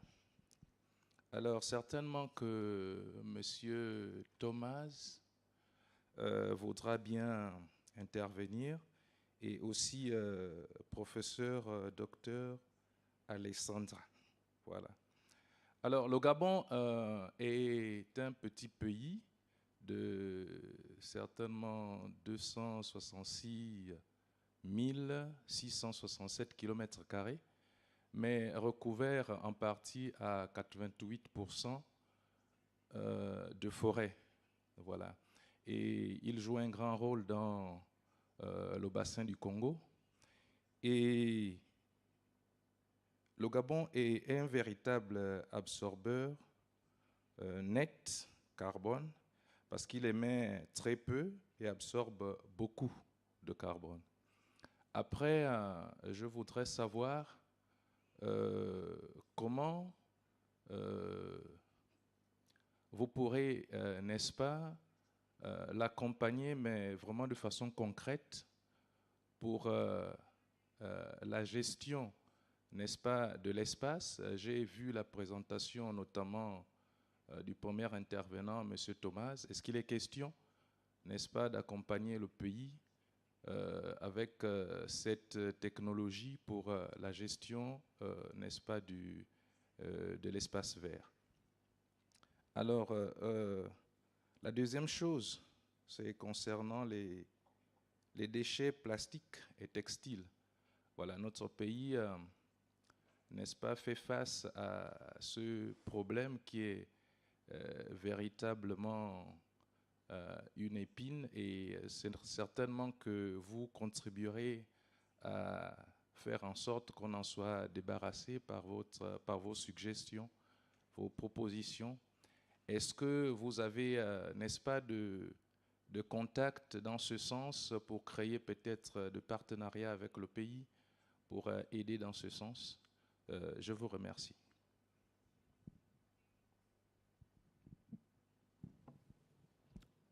Thank you. So I would invite Mr. Tomasz first and then Professor Alexandra.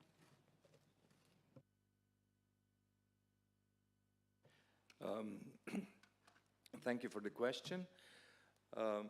Yes, definitely we can establish a contact and we can show you how space technologies can help you to manage eco-environment.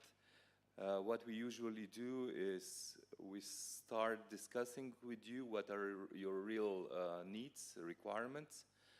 Then usually we have some funds available to show you real solutions in terms of pilot projects.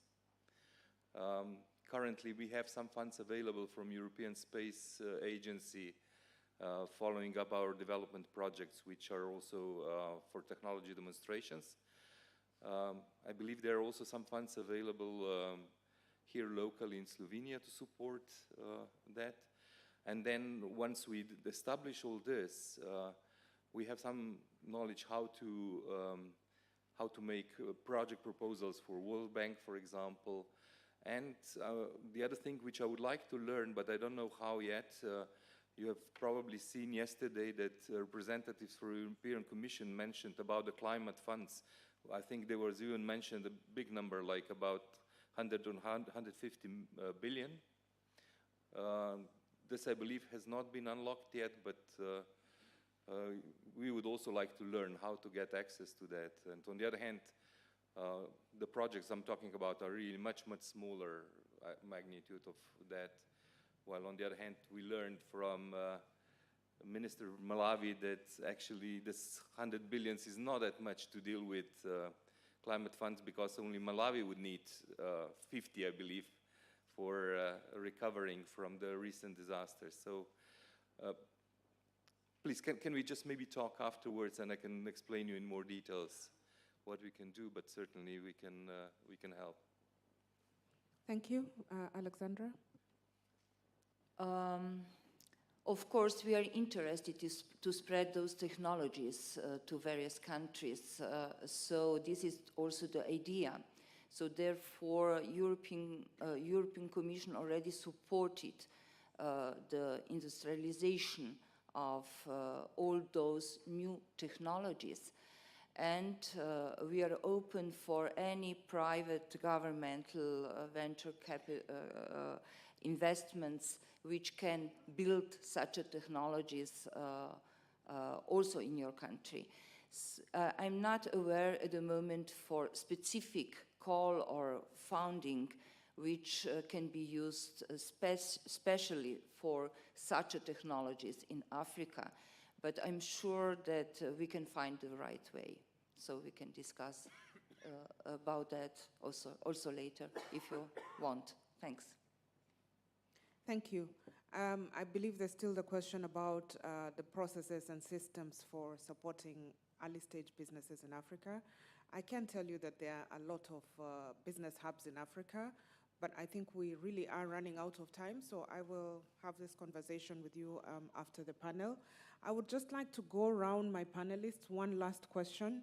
If the audience can only remember one thing at the end of this discussion, what would you like them to remember? I'll start at that end with Tomasz, and we'll come all the way to Dr. Gribi. If they can only remember one thing from this conversation, what would you like them to remember? Nowadays, you don't need to be rich to use space technologies to solve environmental problems. They're so advanced that low-cost solutions can make big impact.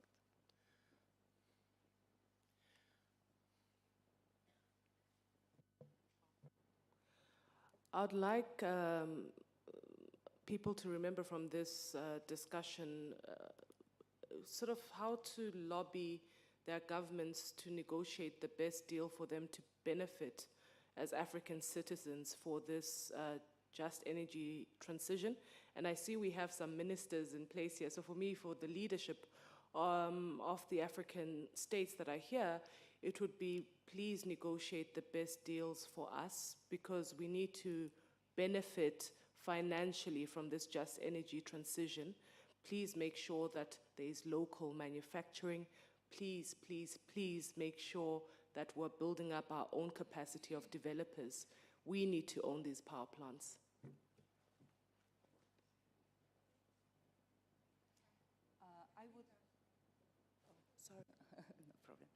I would like you to remember that the waste can become valuable feedstock for secondary raw material, for new materials, for new products, and that we can change this paradigm from waste problems, which we are facing now, to new opportunities. We should go for that. Yeah, maybe my final thought, not in one word, but one small sentence. We can observe the climate changes from the space, there is no doubt, but all activity should be done on the ground. And we would like together to make activities and small steps to find a solution for this, to fight against climate changes.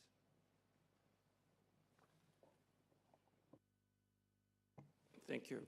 I have two messages. One of them, if you see the planet ocean from the space, from the satellite, you will not see borders. What you see is just this tiny atmosphere that I hope we will succeed to protect it. And this is exactly a message of science diplomacy, which means that the cooperation do not have borders, first.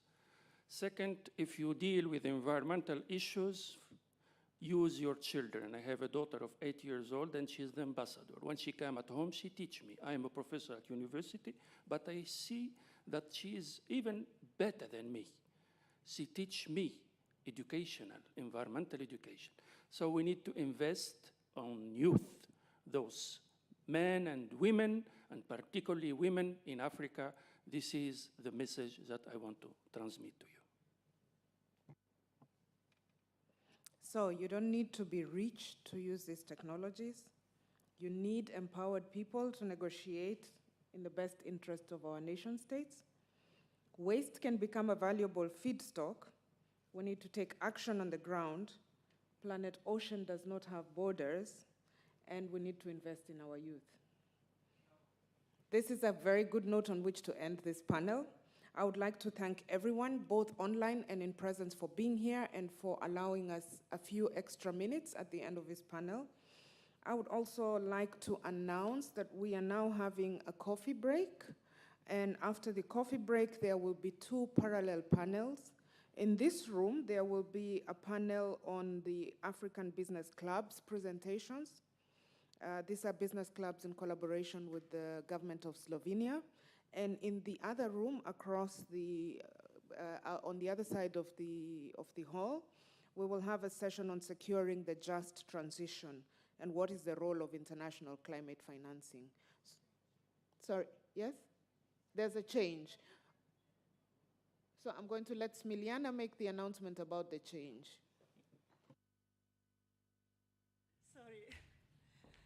Sorry about that.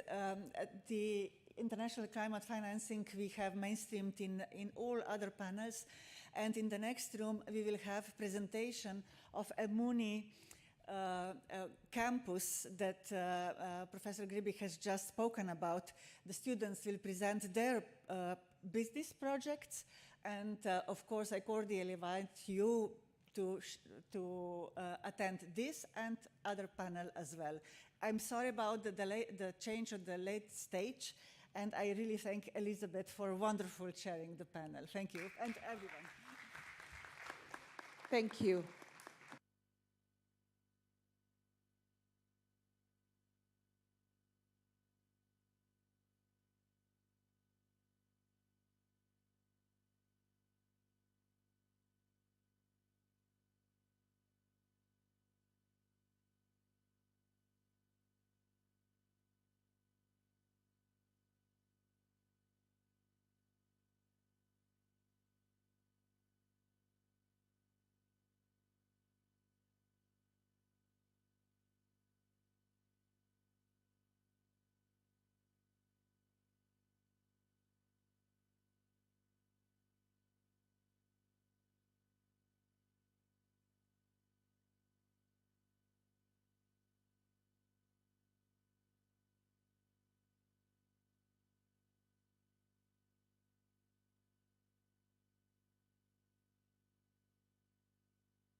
So we are about to start our panel on Slovenian and African business cooperation. Just allow me a few minutes maybe to wait for those who want to participate. But at the same time, I kindly ask all the panelists to join me on the stage. Thank you.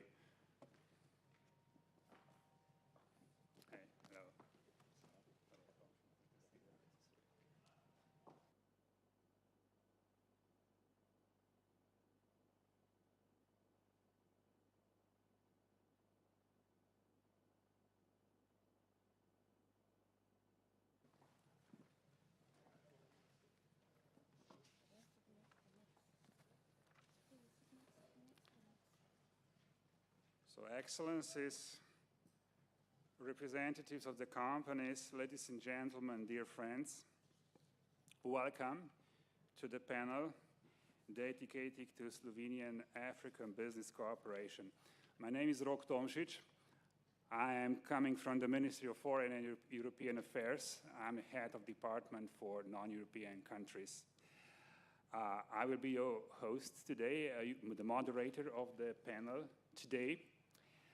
The panel, which will focus on the presentation of the business clubs related to Africa, but based in Slovenia. How to enter sub-Saharan markets? What kind of links to take? What kind of steps to take? Who are the relevant contacts? Where to start? How to start? What are the business experiences? These are just few questions, few items that we would like to address today with our guests. With our guests who are representatives, who are presidents of the Slovenian African business clubs, and we'll have a short, brief presentation. I was asked not to talk too much, so I will start the discussion with the business club Slovenia-Ghana, presented by its president, Mr. Gilbert Mežnar. So, Mr. Mežnar, the floor is yours. Thank you. Thank you for giving me this opportunity. Your Excellencies, distinguished guests, ladies and gentlemen, the Slovenia-Ghana Business Club was established in 2017 to promote business relations between the two countries. And since then till today, I must say we did chalk some successes. In May 2018, we had a high-level Ghana delegation to Slovenia. And in November 2018, we had a high-level, the first Slovenian delegation to Ghana since Slovenia's independence, which I must say was very remarkable and which shows that Slovenia was ready to reach out to the African continent. Then we did have a high-level delegation again in 2019 that came to Slovenia, and as a result of these exchanges, there was an agreement, an MOU, a Memorandum of Understanding between the Slovenian government and the Ghanaian government to promote economic relations. This opened areas of opportunities where Slovenian companies did connect to Ghana through the Slovenia-Ghana Business Club in order to get reliable potential partners.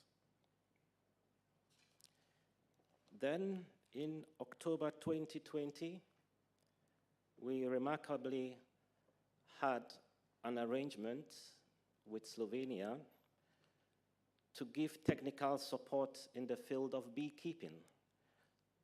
So there is a project ongoing in Ghana called the Beekeeping Development Project, which is still being implemented. And may I state here that it's thanks to Slovenia that we have the World Bee Day. And last year, Slovenia did participate virtually in the World Bee Day in Ghana. And I hope this year, Slovenia will be able to participate by visiting Ghana during the event. In July 2021, as a result of this agreement, we had several companies and government officials from Ghana in Slovenia again to see areas of opportunities.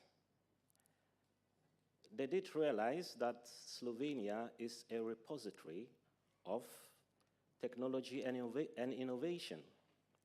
And they did ask me why Slovenia hasn't been able to promote what they have to offer to Africa, saying Slovenia needs to go out and promote.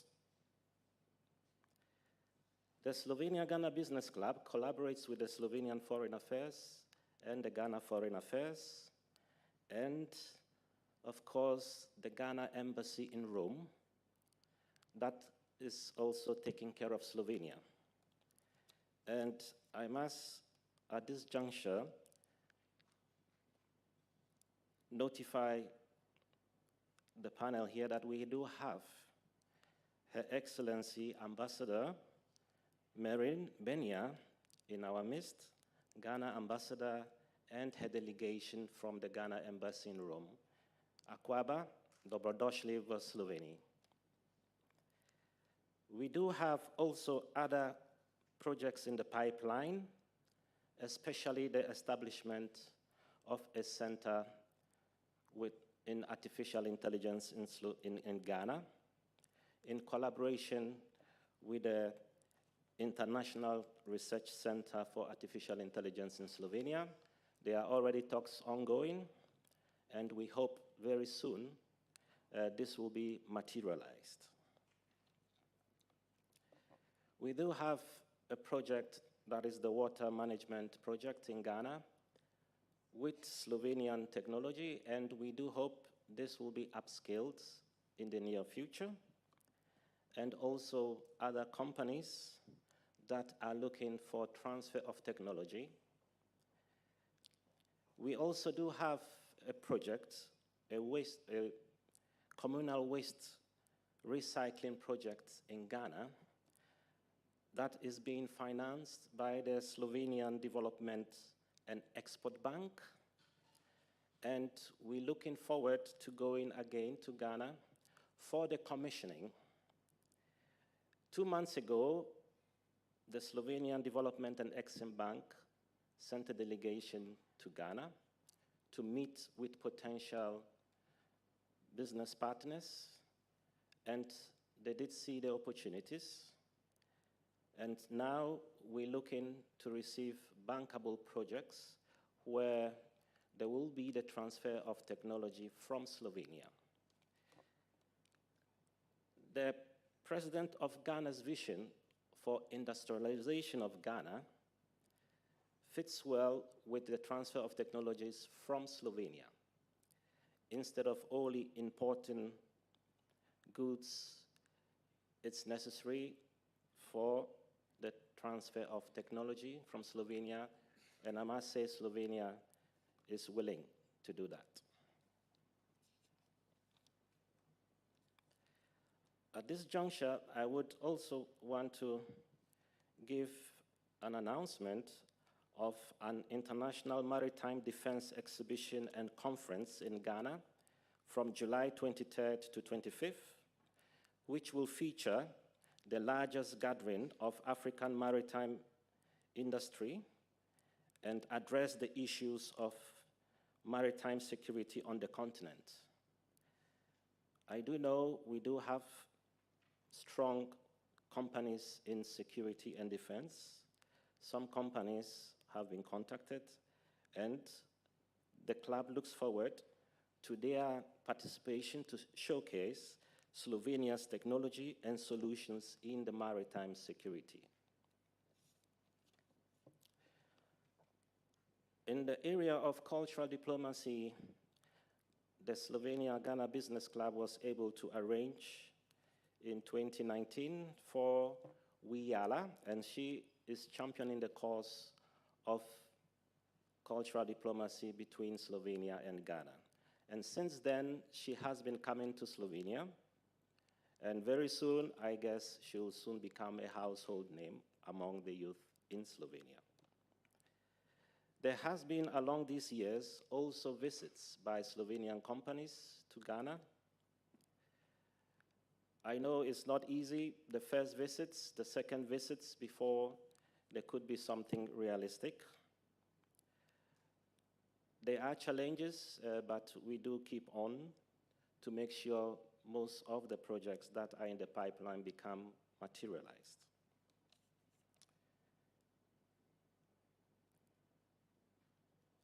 At this juncture, I would also ask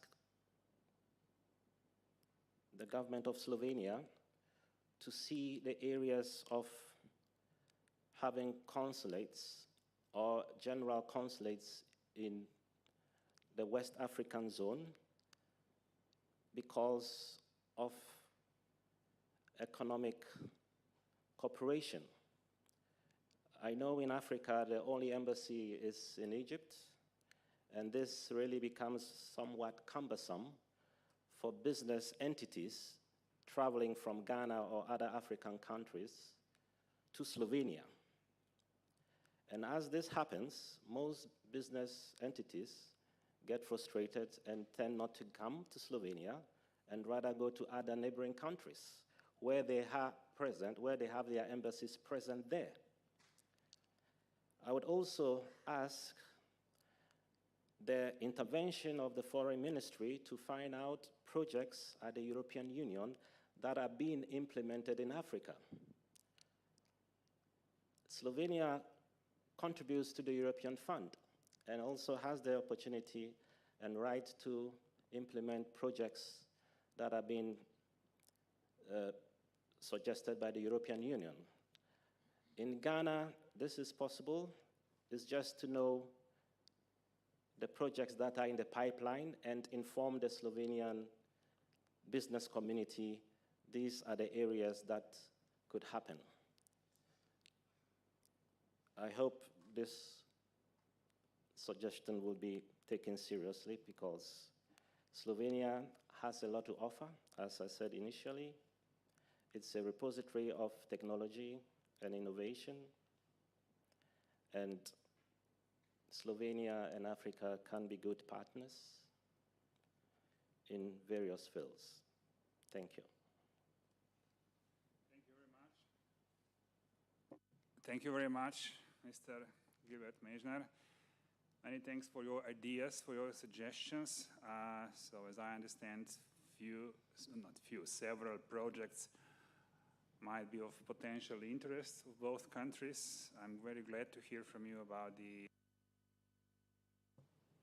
the artificial intelligence, water management, waste and recycle management as well, and of course transfer of technology. And there's another issue that you have pointed out, the lack of our diplomatic presence in the African continent. We are fully aware of this issue, this problem, and we will try to do our best to try to find optimal solutions in this regard. Thank you very much. We'll continue. We will move to the Business Club Slovenia-Tunisia, presented by their representative, Mr. Domen Mikša. So, Mr. Mikša, please.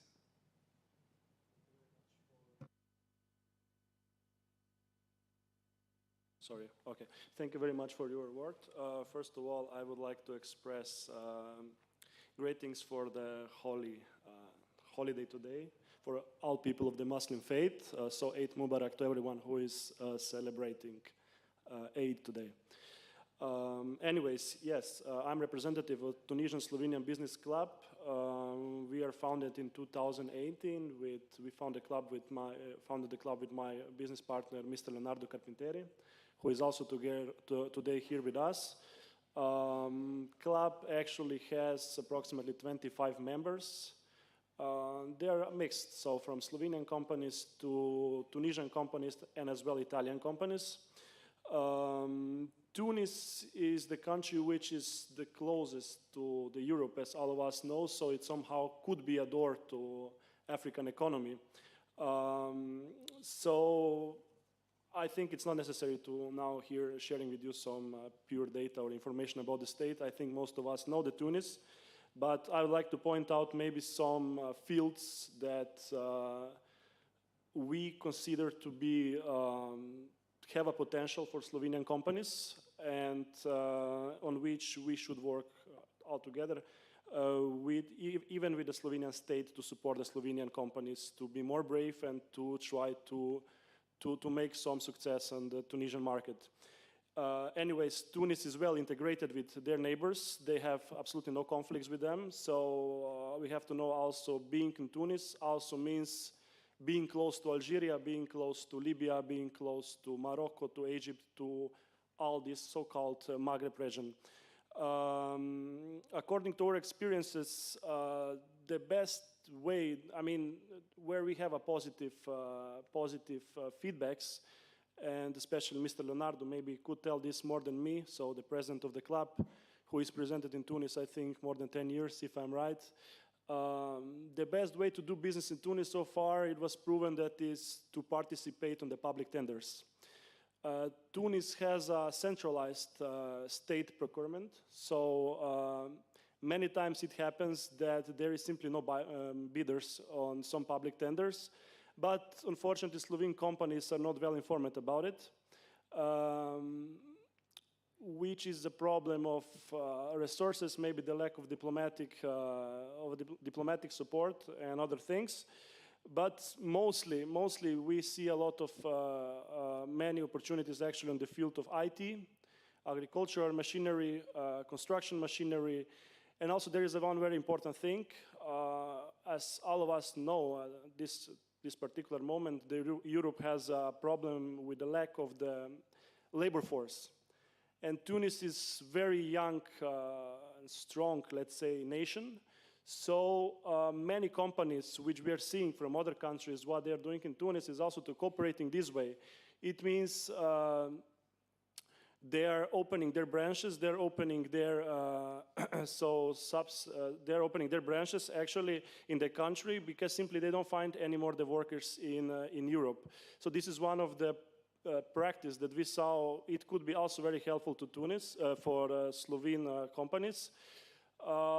Maybe in future, because many times actually I've been asked personally from some Slovene companies about the possibility of the movement of the labor force, which maybe surprised someone now, but it's actually a big thing. It's not always just about business.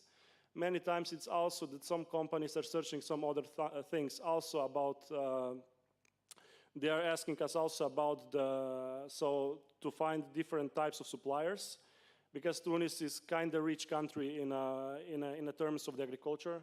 So these things are for sure presenting opportunity for the Slovene companies. Anyways, going back to our business club, we also have annually every year a showroom in Tunis, where we are opening the doors for all Slovene companies to present themselves actually free of charge in capital city of Tunis. Last year, I think we gave a space to 15 or 20 Slovene companies which exhibited their products and their services. So if there is some enterprises over here, they are most welcome to join us to Slovenian showroom as well this year in Tunis. So now I've said, like, let's say, positive things about the Tunis as a country, but we also have to be aware that the African markets are a bit different than the European markets, and of course there are the issues which we have to be fair enough and to warn Slovene companies or any companies from Europe who are first time stepping on the African market to be aware of. For example, the thing that we have to say to companies that the country has a non-convertible currency, that their currency is kind of unstable, so all these things are presenting the risk. Then bureaucracy is very strong in Tunis. We have to be fair enough to say that.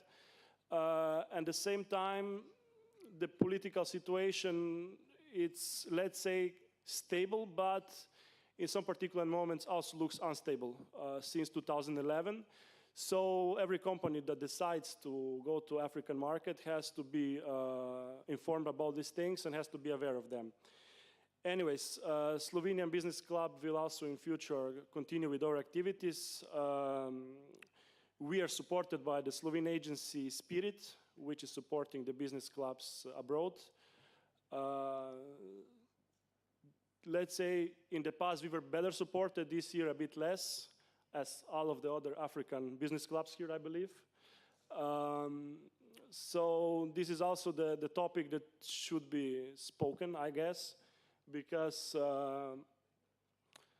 yeah, this is the thing that if we see the Africa as a potential, as a state, Slovenia, for example, many times I hear we are too little.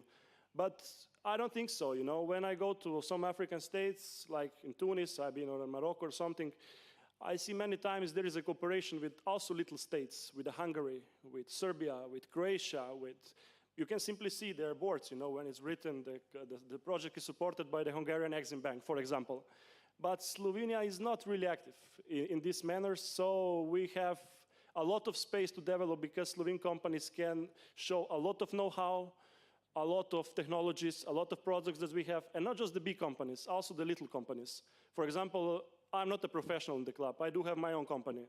We are a little company, and we have a very good technology for this part of the world. But, you know, when you are limited with the resources, it's not easy to go alone or without the support of the state. And I mean literally support with the state. And the way that you can present yourself on the best way to show actually your technology, your innovations to the African market, and to be accepted there as a serious partner. So I think there is need for more strategical approach if you really want to not just to meet every year here, but also to make some progress in the terms of the economic development between Slovenia and the African states. Anyways, as I said before, our club will continue with our activities, which are related to, we are every year organizing we are organizing showroom, then we are organizing some events as little conferences with our partners from Utica, which is so-called Chamber of Commerce of Tunis. Then annually we are also organizing here now with the partners from Nigeria, with Zambia this year, another event which is related to presenting the business opportunities in Africa. It's more business-oriented maybe than political-oriented. So we would like also to organize this year one delegation to Tunis.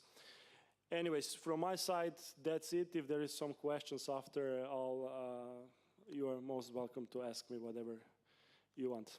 Thank you. Great. Thank you, Mr. Mikša, for your explanations and ideas.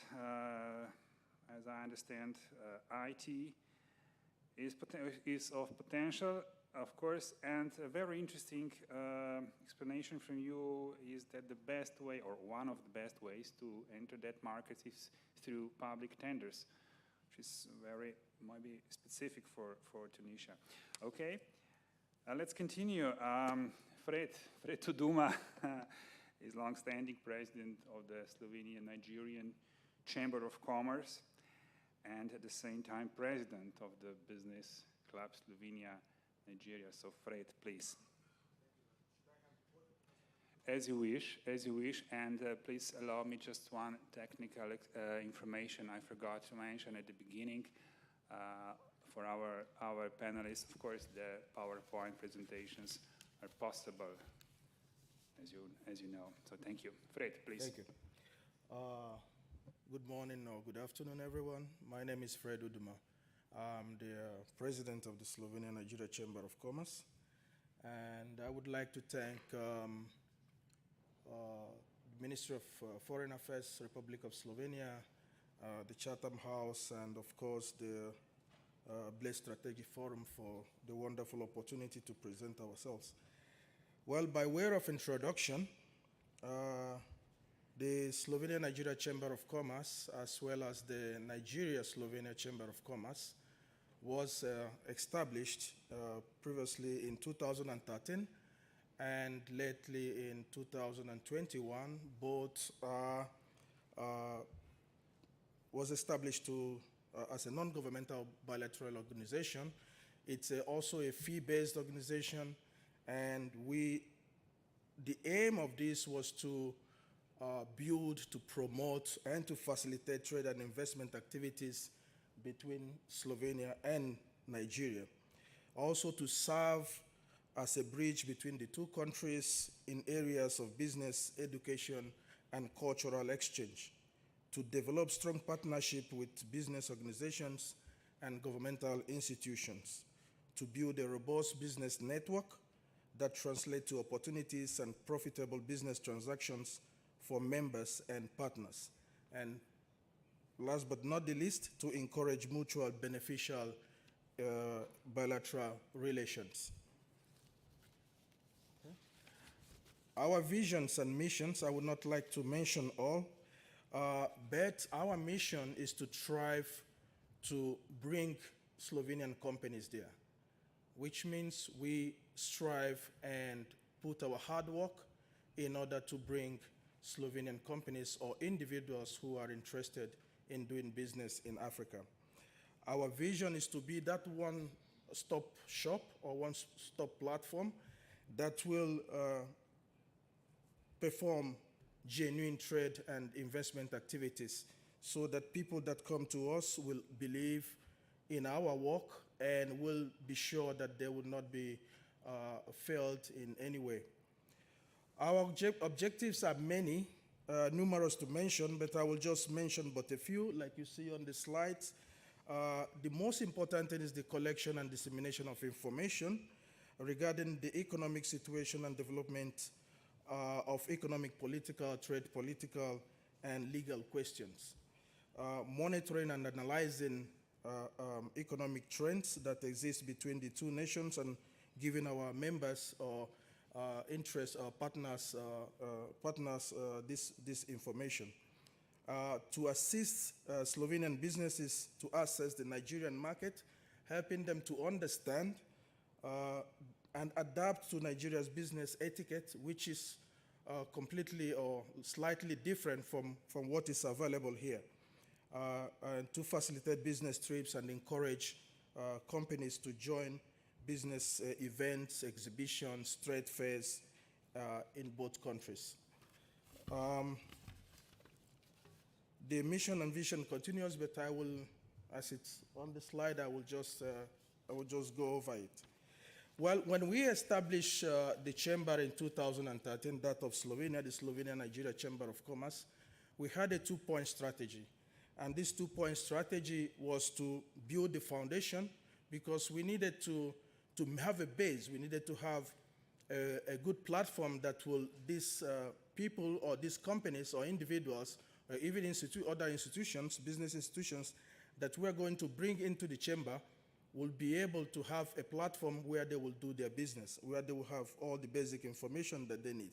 And also, it was important for us to build the membership, which is the core thing of the chamber, to organize and promote B2B and networking events to facilitate business trips, trade and investment forums, to establish a business club in Nigeria. So this we achieved in 2001 as part of the strategic position which we had.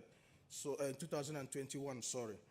And the next leg was to maximize trade and investment. So assuring effective and efficient processing in entering the market. So if you don't have an effective and efficient way of bringing new companies who do not know anything about this market into it, then it becomes a problem for them and for you as well. So we needed to ensure that there is an effective and efficient process to do that. Facilitating and maintaining good economic bilateral relations between Slovenia and Nigeria, which is the most important thing, because without economic bilateral relations, I don't think there's anything to talk about.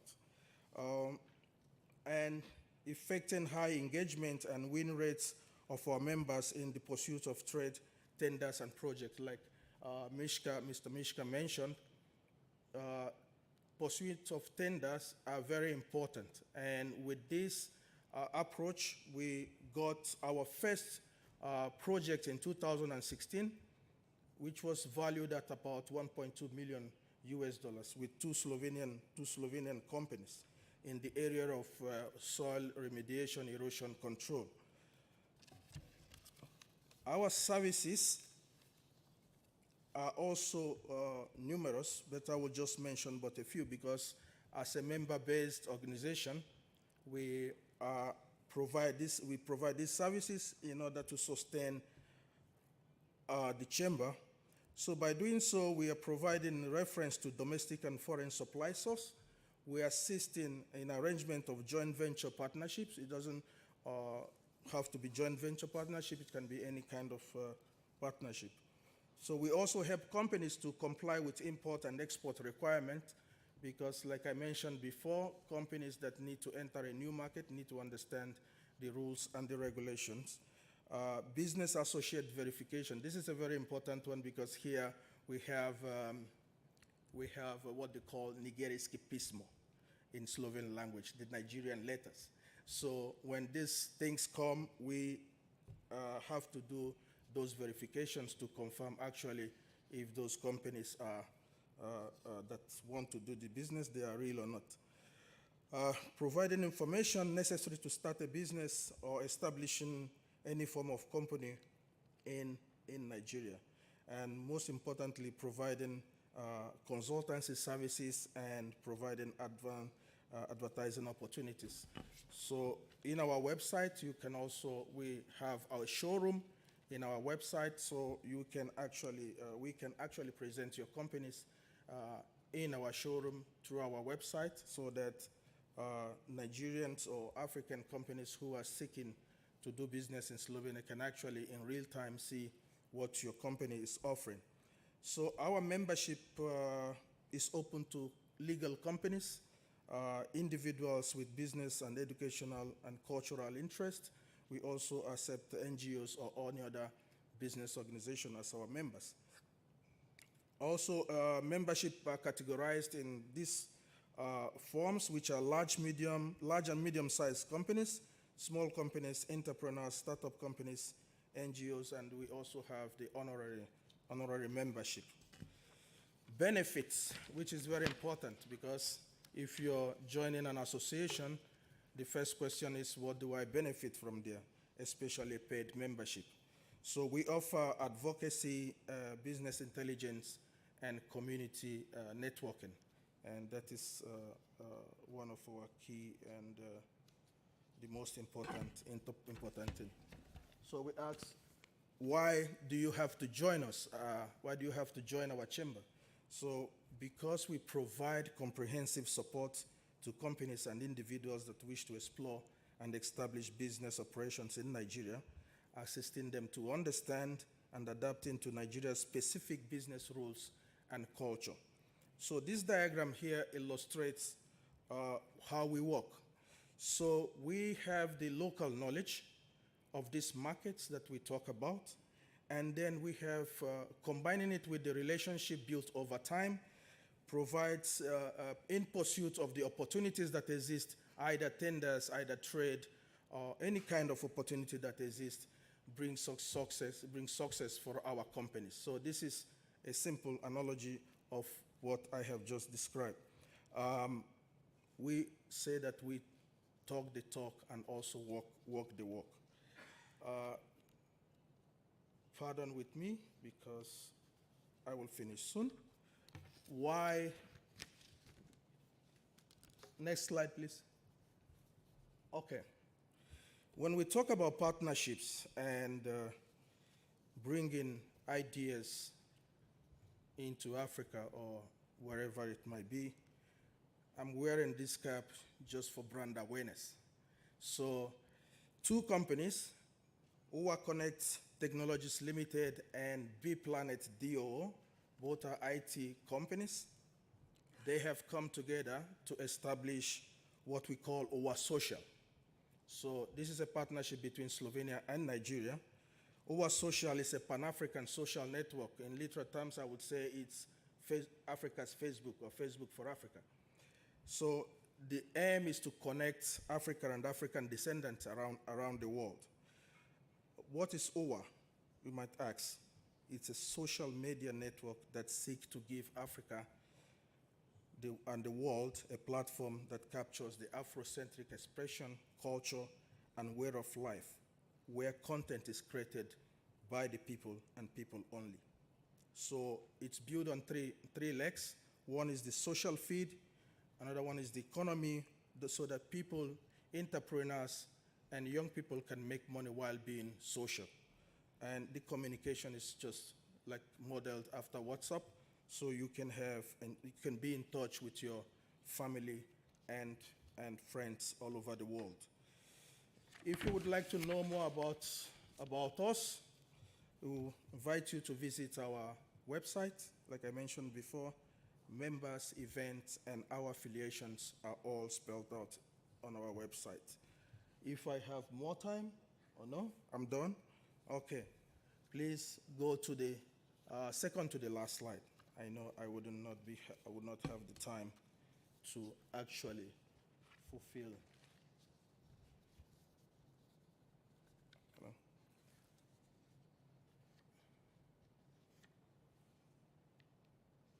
Thank you for your attention. Okay, thank you, Fred. I believe you have encouraged maybe particular companies to join the Joint Chamber, and of course, thank you for providing business information about the business environment and investment environment in Nigeria. Let's move now to our next speaker, Mr. Marius Mesnach. Is represented a newly established business club, Slovenia, Ivory Coast. Please. Thank you for the word. It's a pleasure, and thank you, Slovenia, for organizing this wonderful event to bring Africa and Slovenia together. And I think together we can strive, because Slovenia and Africa, we have a common story. We are all striving to be better, to have our word heard in the international arena. We want the world to hear that we can bring something new when it comes to climate change, when it comes to same business, and when it comes to working together. And that's why we are here, so thank you for having us for this event. The Côte d'Ivoire Slovenia Business Club is the newest baby in the business club family in Slovenia. So we are so young, and we are like babies. We are in diapers now. We have been founded in October 2022, so basically we even don't have 1 year, but though we are young, or the youngest club among the Slovenia Africa clubs, we are very effective and very active, hence the visit of Côte d'Ivoire by Slovenian businesses and tourist people. So to start with, I would like to give you an idea of the country of Côte d'Ivoire, Ivory Coast. What is it? How big is it? How many people? And what we can offer? And the demand came from Slovenian businesses, actually. Why we decided to implement the Slovenia Côte d'Ivoire Business Club? Because businesses came either to me or to the Ministry of Foreign Affairs or to Spirit, because of the will to diversify their incomes, because of the will to invest in other countries, and they focused on, let's say, the French-speaking part of West Africa. And if you see that French-speaking part of West Africa, you see that Côte d'Ivoire is one of the fastest rising and developing country over there. So they were looking for an opportunity to invest in that country, and naturally they came to me to help them to do that. So I said, right, let's do that. And at the beginning, we have near 10 business from Slovenia willing to go to Ivory Coast.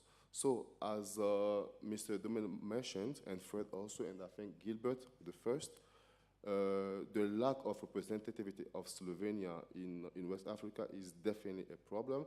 And also the same here, because those Slovenia doesn't have, for example, an embassy or a consulate in Cote d'Ivoire, and also Cote d'Ivoire doesn't have a representation here, which is in Austria, the representation in Austria, making the Slovenian businesses to go to Austria.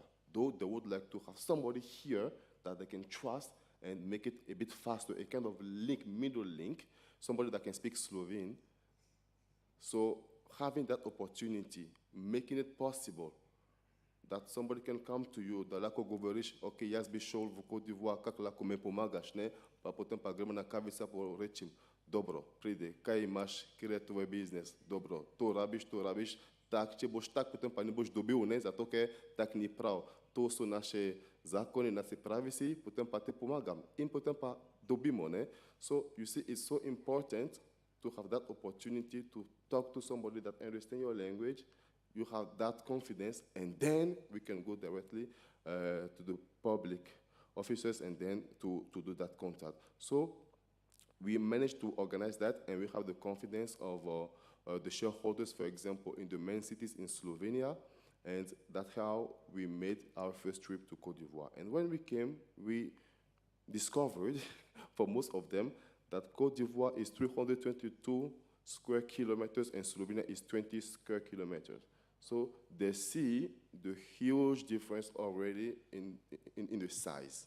And then the next stop was the population. So we have a population of near 30 million, 29, and then we have 2. So as a businessman, as somebody looking for opportunities, when you see so many people, a rich land, the first producer of cacao, among the top 5-10 producer of coffee, among the top producers of cashew nuts, among the top producers of fruits, different kind of fruits. You can have bananas, you can have all the fruits you need. Among the top producers. So it is automatic, it clicks directly. Like, how can I start? What can I do? And that, we are talking about basic stuff. Because the main companies even willing to deal with us are in the IT sphere. For example, one of the top companies is called Globtel, a Slovenian company, dealing with wireless telecommunication. Meaning, in most countries, you have to dig the land to put the cable, to drag the cable from one center to bring them closer to the agglomeration so people can have access to internet, to television, and so on. But they have come up with a technology that doesn't necessarily digging or destroying the roads, but just to put one cable up on a hill, mountain, and then just to share that connectivity with the people. It's totally wireless, no need to destroy anything, no need of big infrastructure, no need to cut the road or to cut the trees, no, but just wireless. And it's an efficient solution for Slovenia, because if you see Slovenia also in its geography, you have different geographical zone in Slovenia. You have the mountainous part, you have the wetlands part, you have the alpine part. So Slovenia, in a way, also understands the African needs. Because in some part of Africa, I'm not talking about the urban areas, that basically we can compare also with Africa. So in some villages in Slovenia, you can have a population of 100 people living. What does it mean? That they don't need internet because they are 100. They won't have access to television because they are 100. So that was also a problem that Slovenia faced. Bringing knowledge, bringing technologies to rural areas. And now we are also facing that problem. So of course, our rural areas are not 100 people. We are talking about big areas of, let's say, 5 million, 2 million stuff. But still, those people, they need access to technology.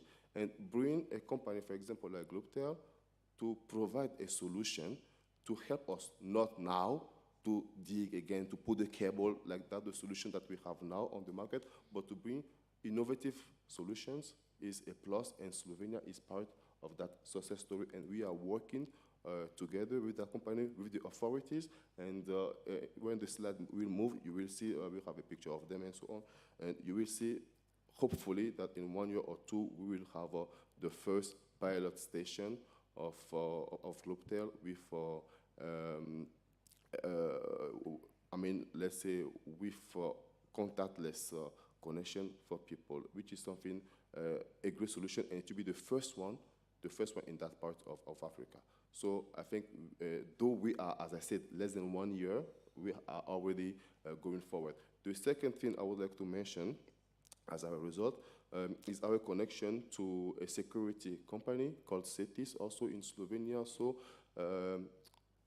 security documents are very important. Being able to know, for example, how many people live on your territory, what they do, what is their occupation, where they are born, are they alive or dead, can they vote or not, because in many countries you have these issues, that their people can go to vote and you can win or lose.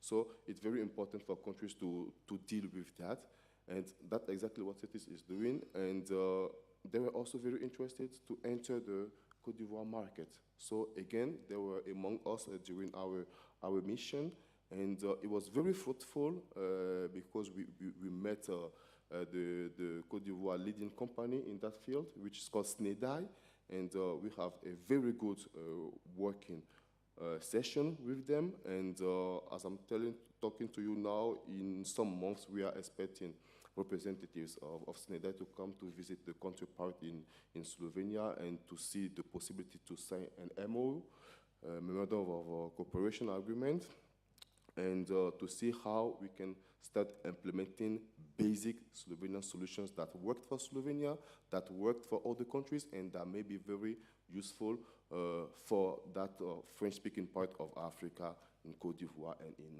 other similar countries. Again, that is a success story, and I'm counting on the support of the Ministry of Foreign Affairs to go with us. I know we have already the support of the Embassy of Côte d'Ivoire in Vienna. They have always been there, because for our first trip with the business meant to Côte d'Ivoire, they offered us visa-free tour. So basically, none of them paid the visa, and that's a very strong gesture from the embassy to show that Côte d'Ivoire is willing to cooperate with businesses from Slovenia, that we are ready to work together to welcome them in Côte d'Ivoire. And it's something that they really appreciated, because the first question, how much is the visa? I say, well, Côte d'Ivoire is inviting you. You don't need to pay the visa. And they were very happy for that. So it shows that the readiness between the two countries, that Slovenian companies are ready to go out, to invest, to showcase the solutions, and Côte d'Ivoire and other African countries are ready to accept the solutions, provided that Slovenians are ready also to come and to visit. Now, since we are a new business club, we are also working now on our location in Côte d'Ivoire. We will be, of course, situated in Abidjan. We are working on our showroom, where we will be showcasing our partners. We will be showcasing the company. Right now, we have near 20 members, 10 Slovenian companies and 10 companies from Côte d'Ivoire. And we are trying to improve cooperation between those countries. Now, the challenge that we face, again, as I mentioned before, is the representativity. So most companies, when they want to travel, for example, to Africa, they don't know where to go. And thanks God now that we are now in the list, we are registered and we are official, and we have the support of Spirit, the agency, and we have the support of the Ministry of Foreign Affairs, and that we have the support also of the education, because I'm working at the university as a professor, and this also, it helps us to broadcast, to promote this cooperation between academias, businesses, and politics, which is very important. So people now know there is a possibility to go outside and to promote. And I have an example to share with you. So there is a businessman from Slovenia living in Škofja Loka. It's a region in Slovenia, and he's planning as a first trip, before investing, before doing a touristic trip. So he's going with his wife, and I don't know him. He somehow found my contact, called the ministry. He said he called you, somebody in the ministry, and they gave him my number. He called me. It was 10 p.m. in the evening. I saw the missed call. I called him back, and yeah, we spoke. He said, I want to visit Côte d'Ivoire. It's a beautiful country. I saw some of your presentation where you were presenting for Spirit. I said, yes, it's me. He said, great. I love Côte d'Ivoire, because there is a picture when you will see this presentation, maybe the next slide. I mean, among the slides, exactly over there, that Côte d'Ivoire, it looks amazing. I mean, the fish is great. The first thing you want to try in Côte d'Ivoire is the food. The food is just amazing. I even myself forgot how food is great in Africa. When I was there and we were eating, I think my Slovenian colleagues were eating more than me. I was surprised, but okay.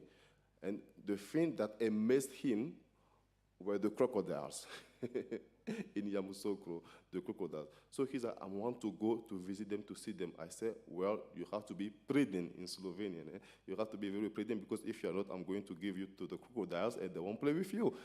So it was funny. So basically, he's interested to see the country, to visit it by himself. He said, I'm going with my wife. I will rent a car. I will tour the country from south to north. I say, let me come if you don't. No, wait. We will go for business. But first, I want to go alone for a trip, a touristic trip. I say, no problem. I will ask my partners down there to organize everything. So you have access to a good car, you have access to good information, you have access to connection, actually, and send me all the information day by day so I know how you are doing. So this is just an example of the readiness of people to visit. Yes, it might seem a bit far, but it's not far at all because from Brussels, you are in Côte d'Ivoire in less than 6 hours, and Slovenia has a direct connection with Turkey. So from Slovenia, Turkey, and from Turkey straight to Abidjan, you have the connection, the air flight, and you are there. So it seems far because Africa is far, not far at all. In less than 8 hours, you are already home, basically, for business and to discover. So I'm inviting all the businesses here willing to discover, willing to go forward, to contact us, and we can do great things. Thank you. Thank you very much, Mr. Marius, for your innovative ideas. You gave me a clue for one follow-up event, but afterwards about it. So tradition says ladies first. But this time we will continue the panel with Madame Nadia Cigale, promoter of the Business Club Slovenia Cameroon. So please, of course, please, Madame Cigale, the floor is yours.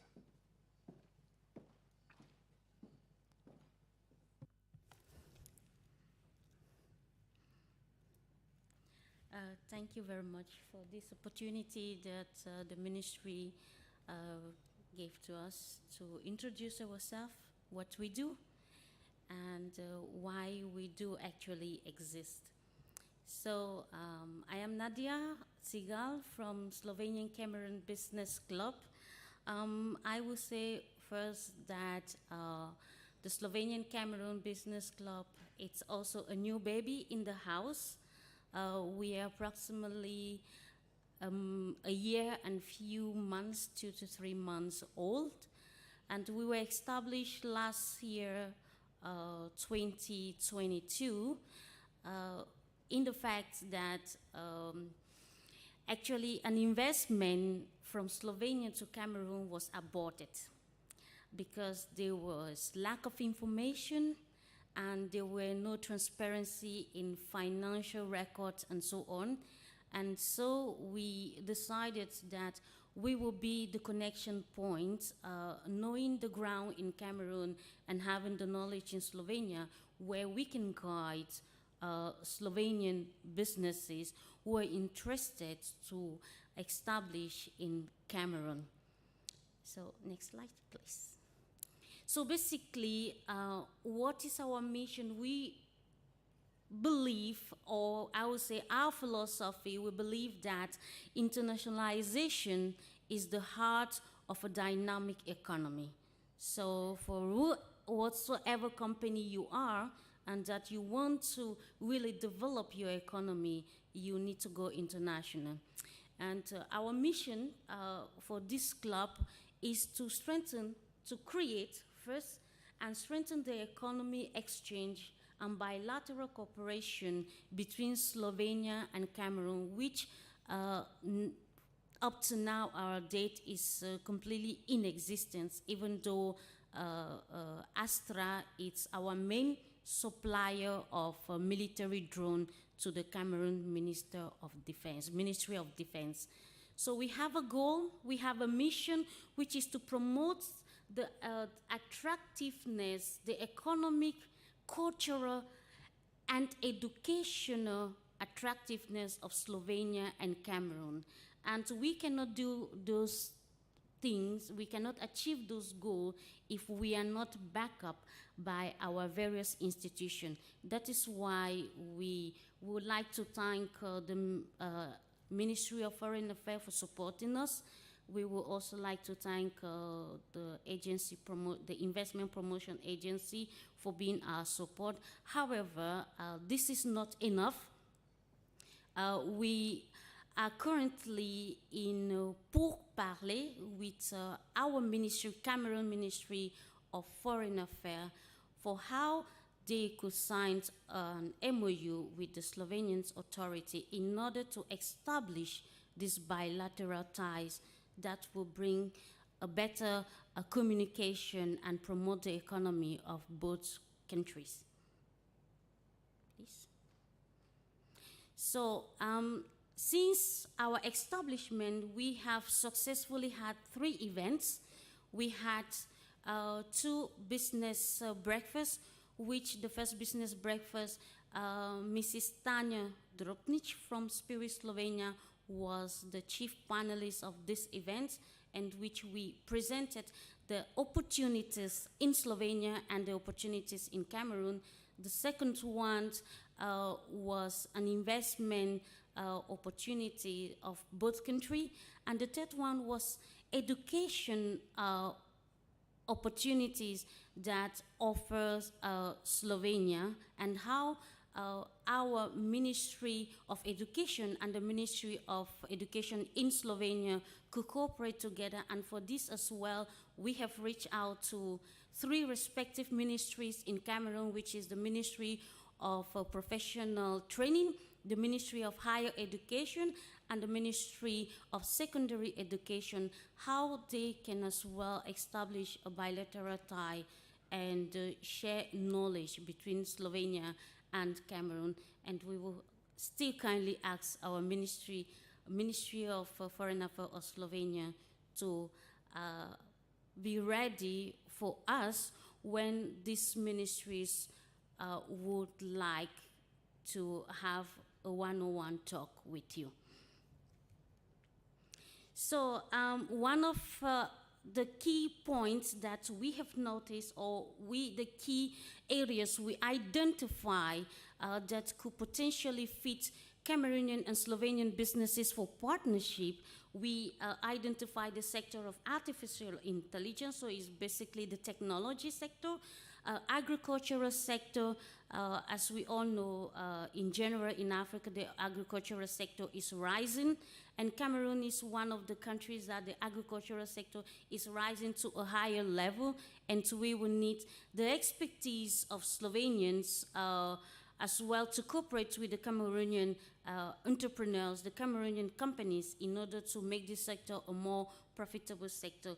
We identify also the energy sector, which already in Cameroon there is sun 24/7, I will call it that way. So we are a country that we are blessed with wind, sun, and everything.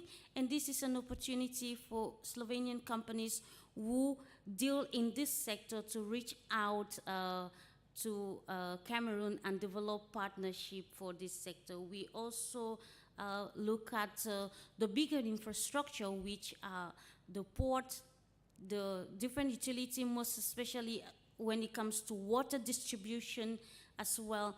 For example, the Port Autonome de Douala and the Kribi Deep Sea Port have projects in pipeline, which they are looking for foreign investors from all over the world. In this, we are inviting Slovenian foreign investors to reach out so they can also be part of this development. Next slide, please. So I will just want to present Cameroon in 2, maybe very short 2 minutes. Cameroon is a country that it's usually called the Africa in miniature. So it's the heart of Africa, is the most successful economy in the Central African Republic, in the Central African sub-region, sorry. And Cameroon is the gateway to the region, and it's open to over more than 400 million consumers, and bordered with Nigeria, so the West, which are our neighbor. I do greet you, Mr. Fred Uduma. So we are open to the border with Nigeria, Chad, Equatorial Guinea, Central African Republic, Benin, and Congo. So we have the broader connection between the south, the north, the center, and we are basically the transit line, just as Slovenia is the transit line in the heart of Europe. So is Cameroon the strategic point in the heart of Africa. And Cameroon has, again, one of the most successful economy, with a projection of its GDP growth to 5.5 in the year 2024. Right now, the GDP is the best in the Central African sub-region. And for this, we would like to say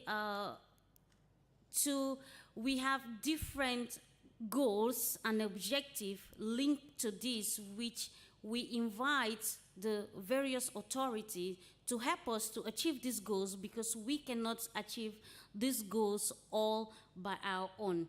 And I would want to point out as well that Cameroon in Africa has the most literacy rate, and the youth is dynamic, young, and speak 2 languages. It's the only country in Africa where French and English are spoken as official languages. So to become, we have a platform where we showcase every member company. So you subscribe to our website to become a member, and we expose you to the world of Cameroonian company, and as well to the world of Slovenian companies. We are as well in pourparlers, so in a discussion with GICAM.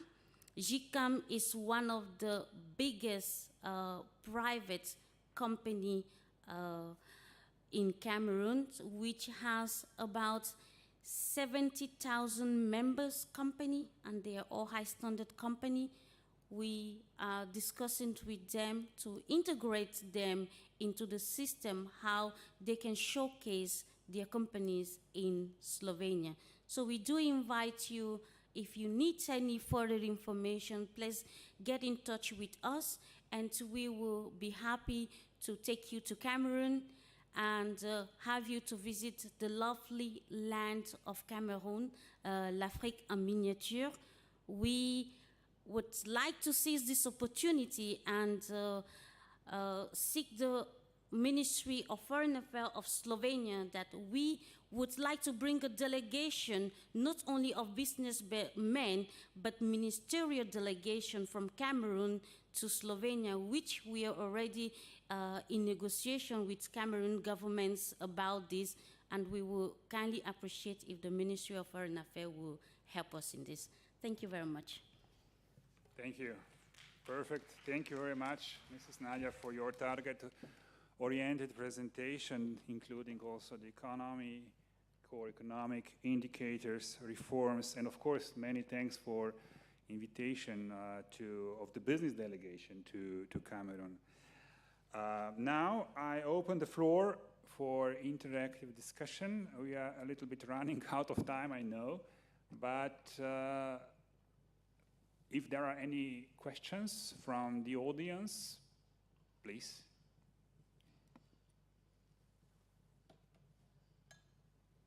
Do we have any questions? Yes, here.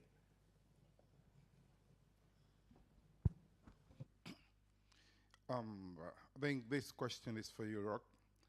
Yes, how involved is your ministry or your department in overseeing the activities of all these business clubs? Thank you. It's a very concrete question. So I mentioned at the beginning, we see business clubs as one of the instruments to facilitate entrance of the Slovenian companies to those markets. We cooperate, of course, closely with them. We cooperate with our honorary consuls. We cooperate with business people, Slovenian business people working for international corporations in those countries. So we use practically all possible channels to get involved there, to get information, to facilitate companies to enter those markets. Yes, it is a problem. I mean, I know we are familiar with that. We still don't have any diplomatic representation in sub-Saharan Africa. But the Directorate of Economic Diplomacy will do its best, together with partner institutions in Slovenia, I mean Spirit, Chamber, to do as much as possible to assist the companies in entering those markets.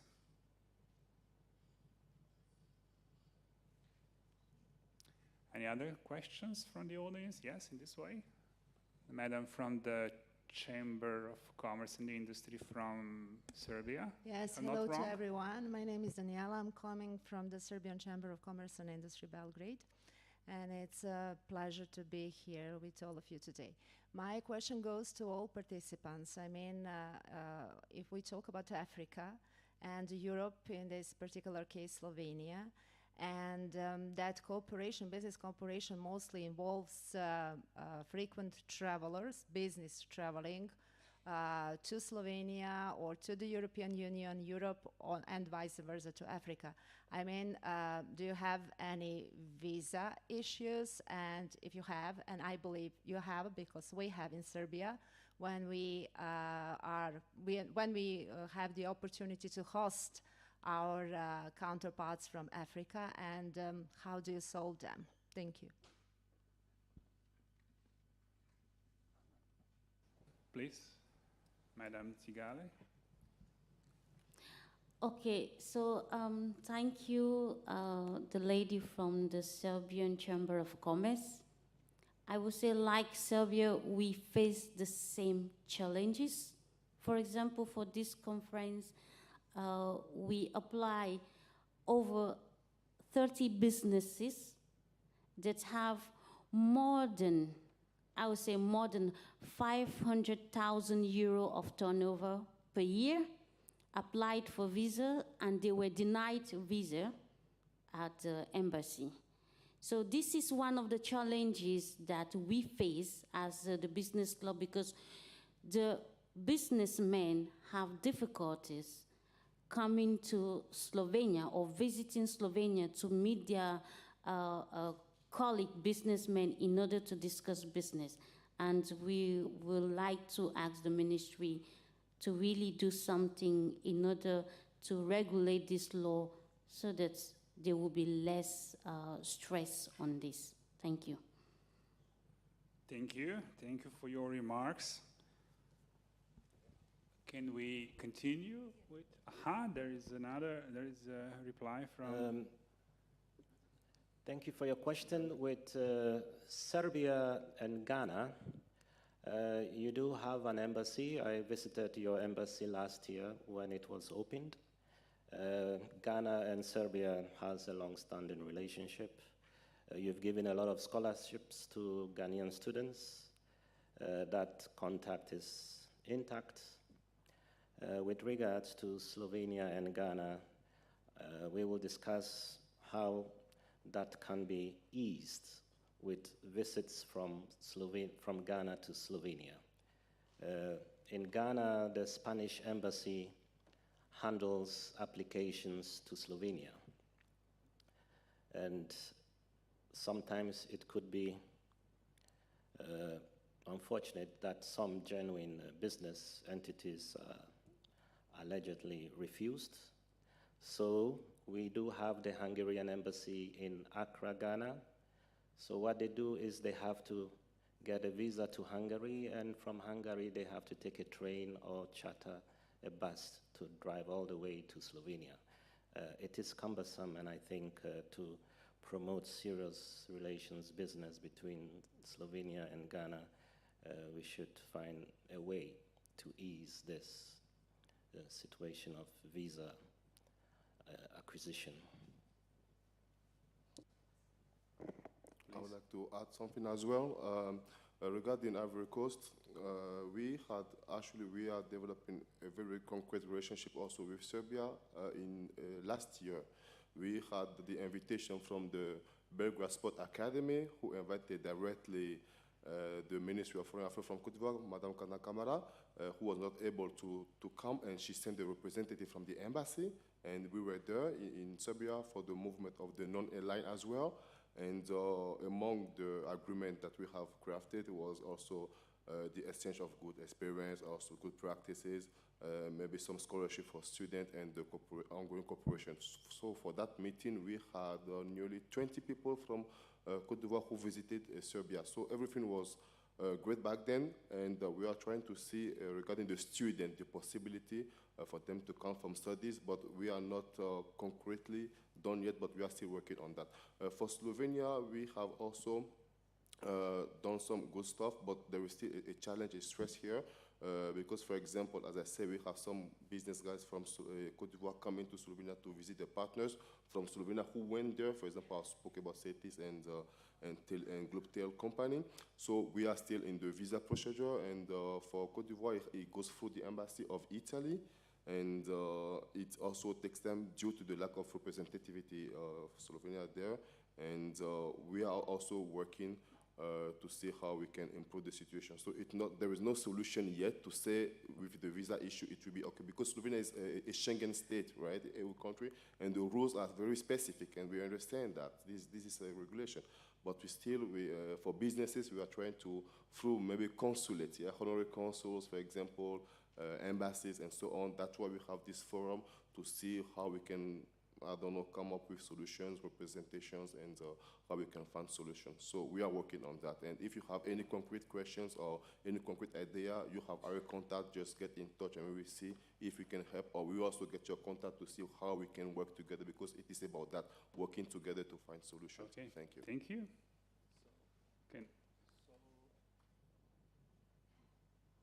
So the question was addressed to everyone, so I will also reply about Tunis. Actually, Slovenian citizens are visa-free. They don't need visa for Tunis, so this is not an issue. And as well, we haven't faced so far some bigger problems, because most of Tunisian businessmen that are actually doing business abroad, they already have a Schengen visa, so it's for them way easier to travel maybe to Europe, because they're well integrated with France, Italy. So far, actually, I didn't come along with bigger complaints about that, actually. Thank you. Okay, thank you. Fred, could you be brief as possible, since we are running out of time? Thanks. Well, this problem or this issue has been existing for the past 12 years of this conference. And it has been a reoccurring question and reoccurring issue. Business people are invited, but then they never set their foot on Slovenia. That's a problem. But one thing I want to say is that Slovenia cannot continue to act on proxy. Slovenia cannot continue to be led by the others in the world of Africa. Yeah, Hungarians are issuing visas. They issue visas to their own people for their own interest, and Slovenia is left behind. Who is losing? Both Africa and Slovenia is losing, while others are taking the business. Thank you, Fred. Thank you at the same time to all our panelists. So I learned from this panel that practically all of those business clubs have the same goals or similar goals, similar vision related to internationalization, facilitation to access the market, and of course to provide relevant business information. Thank you very much again, dear guests. It was my pleasure, and I hope to our audience as well. Thank you very much.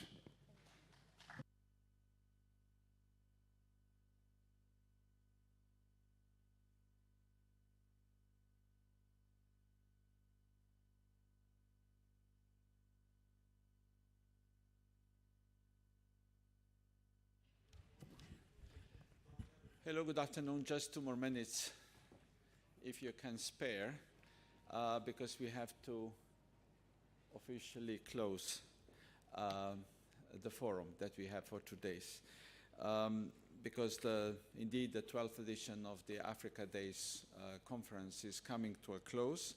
I really and sincerely thank our partners, Chatham House and European Commission, for their support, but most importantly, I want to thank you, the participants, coming from different parts of the world, and especially those who came all the way from Africa, for not only coming, but also for working with us, participating in discussions and contributing to the discussions on climate change and security.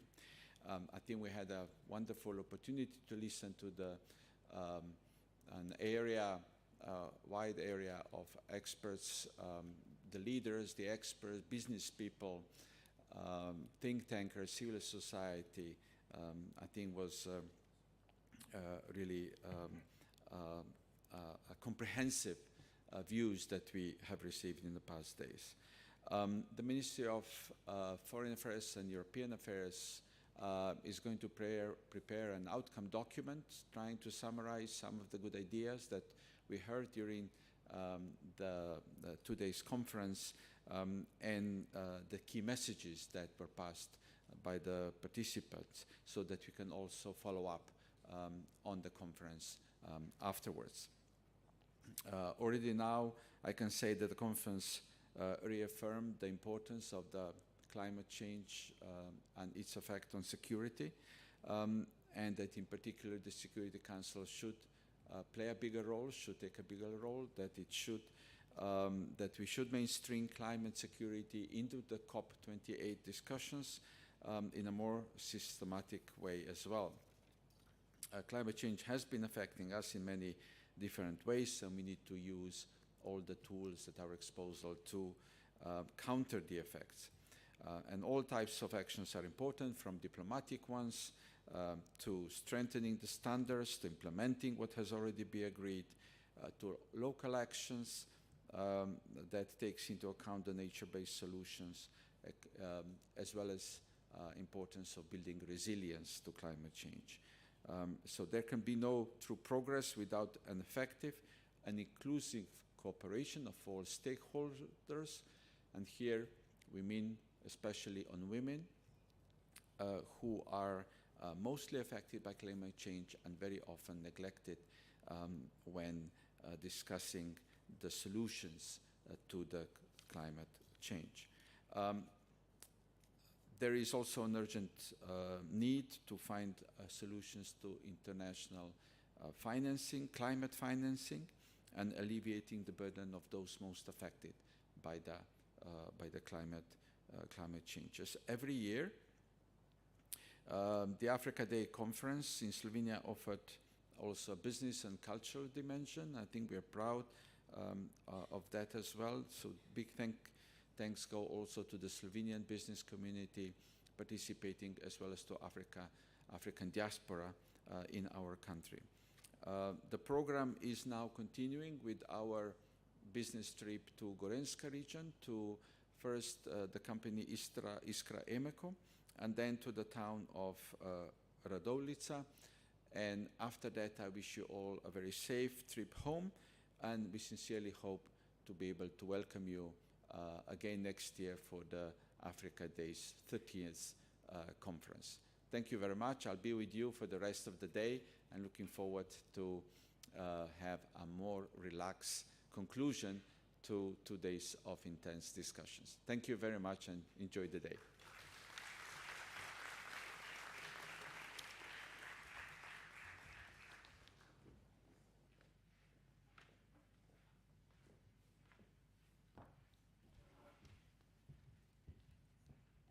Thank you very much, State Secretary. Excellencies, ambassadors, and distinguished guests, our speakers, as well as ladies and gentlemen who joined us here in Ljubljana and virtually from throughout the world. It is an honor for us in the Africa program at Chatham House to have built this important partnership with the Ministry of Foreign Affairs of the Republic of Slovenia. This is the 6th consecutive year we are cooperating, we are partnering on Slovenia's International Africa Day conference. And after 3 years of hosting the conference virtually, due to the COVID-19 pandemic that had made it difficult for us to be here present in person, it is a great pleasure to be back in this beautiful country. Over the years, our partnership with the Ministry of Foreign Affairs of Slovenia and the EU Commission has been a very important means for exploring a range of areas of mutual interest for Africa and Europe, and the potential for cooperation that can lead to positive and mutually beneficial outcomes. Yesterday, in her opening speech, Her Excellency Tanja Fajon reminded us that solidarity and respect are at the heart of Slovenia's foreign policy. We have certainly witnessed this through this conference, which has seen the highest level of participation from Slovenia's leadership, but also over the years through Slovenia's championing of Africa's visibility in Europe, creating space for dialogue and identifying and promoting areas for cooperation with its African partner countries that can lead to positive outcomes for citizens of both continents. As some of you may know, Chatham House is a London-based think tank with a global mission to support governments and societies build a sustainably secure and just world. We pursue this mission through facilitating dialogue, conducting research and analysis, and elevating the perspectives of a diverse range of international voices through our global and neutral platform. Chatham House also celebrated its 100th anniversary in 2020, and as we embark on our second century, we are focusing on supporting, thinking, promoting dialogue, and generating analysis and solution-based ideas that can lead to a sustainable growth that protects the planet and reduces inequality within and between countries, promote peaceful and thriving societies, and strengthen accountable and inclusive governance at global, regional, and sectoral levels. As such, the theme of the conference yesterday and today is core to our guiding principles and values at our institute.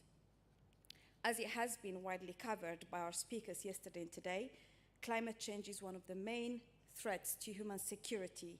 It is also a global problem and cannot be solved by a single country or region alone.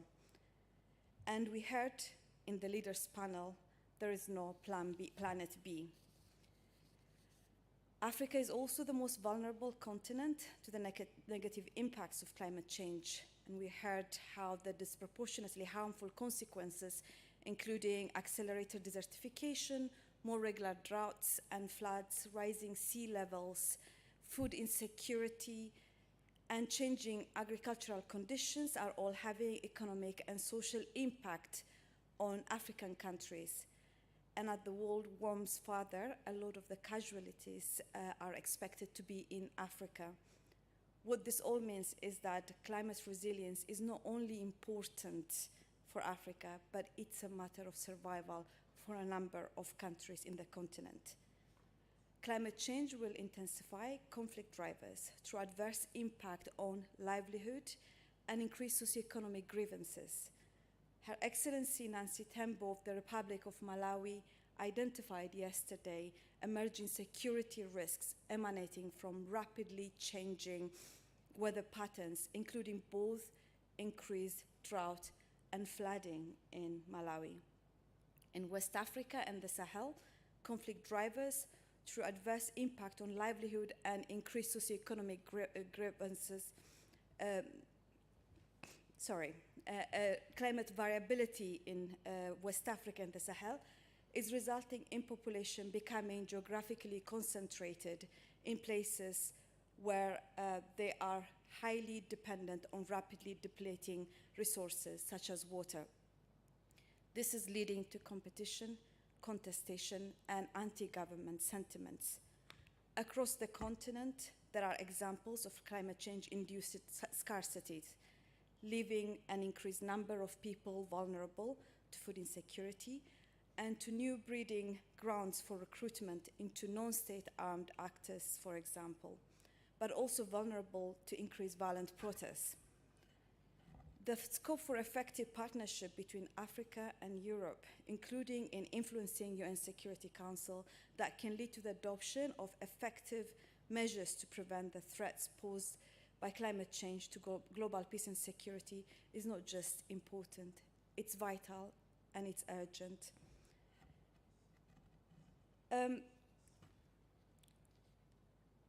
We have heard through the leaders panel and also in other plenary sessions and breakout sessions as well, that finance remains an issue.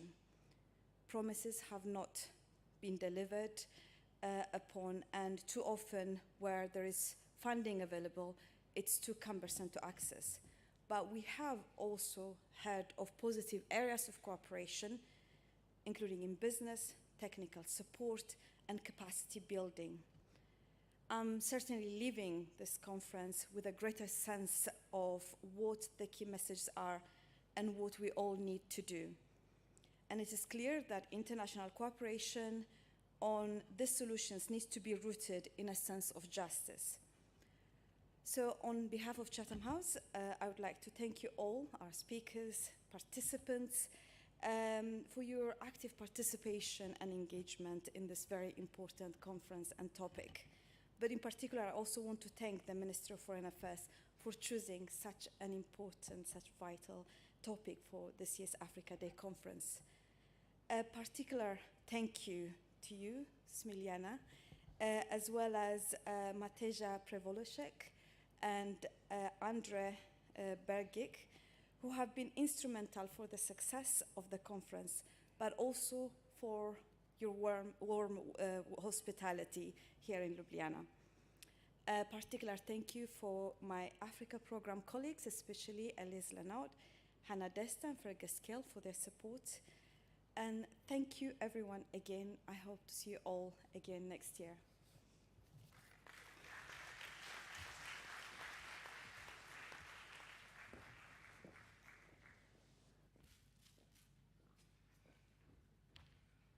Dear participants, dear guests, I just wanted to remind you that the bus for today's business trip leaves at 2:30. Thank you.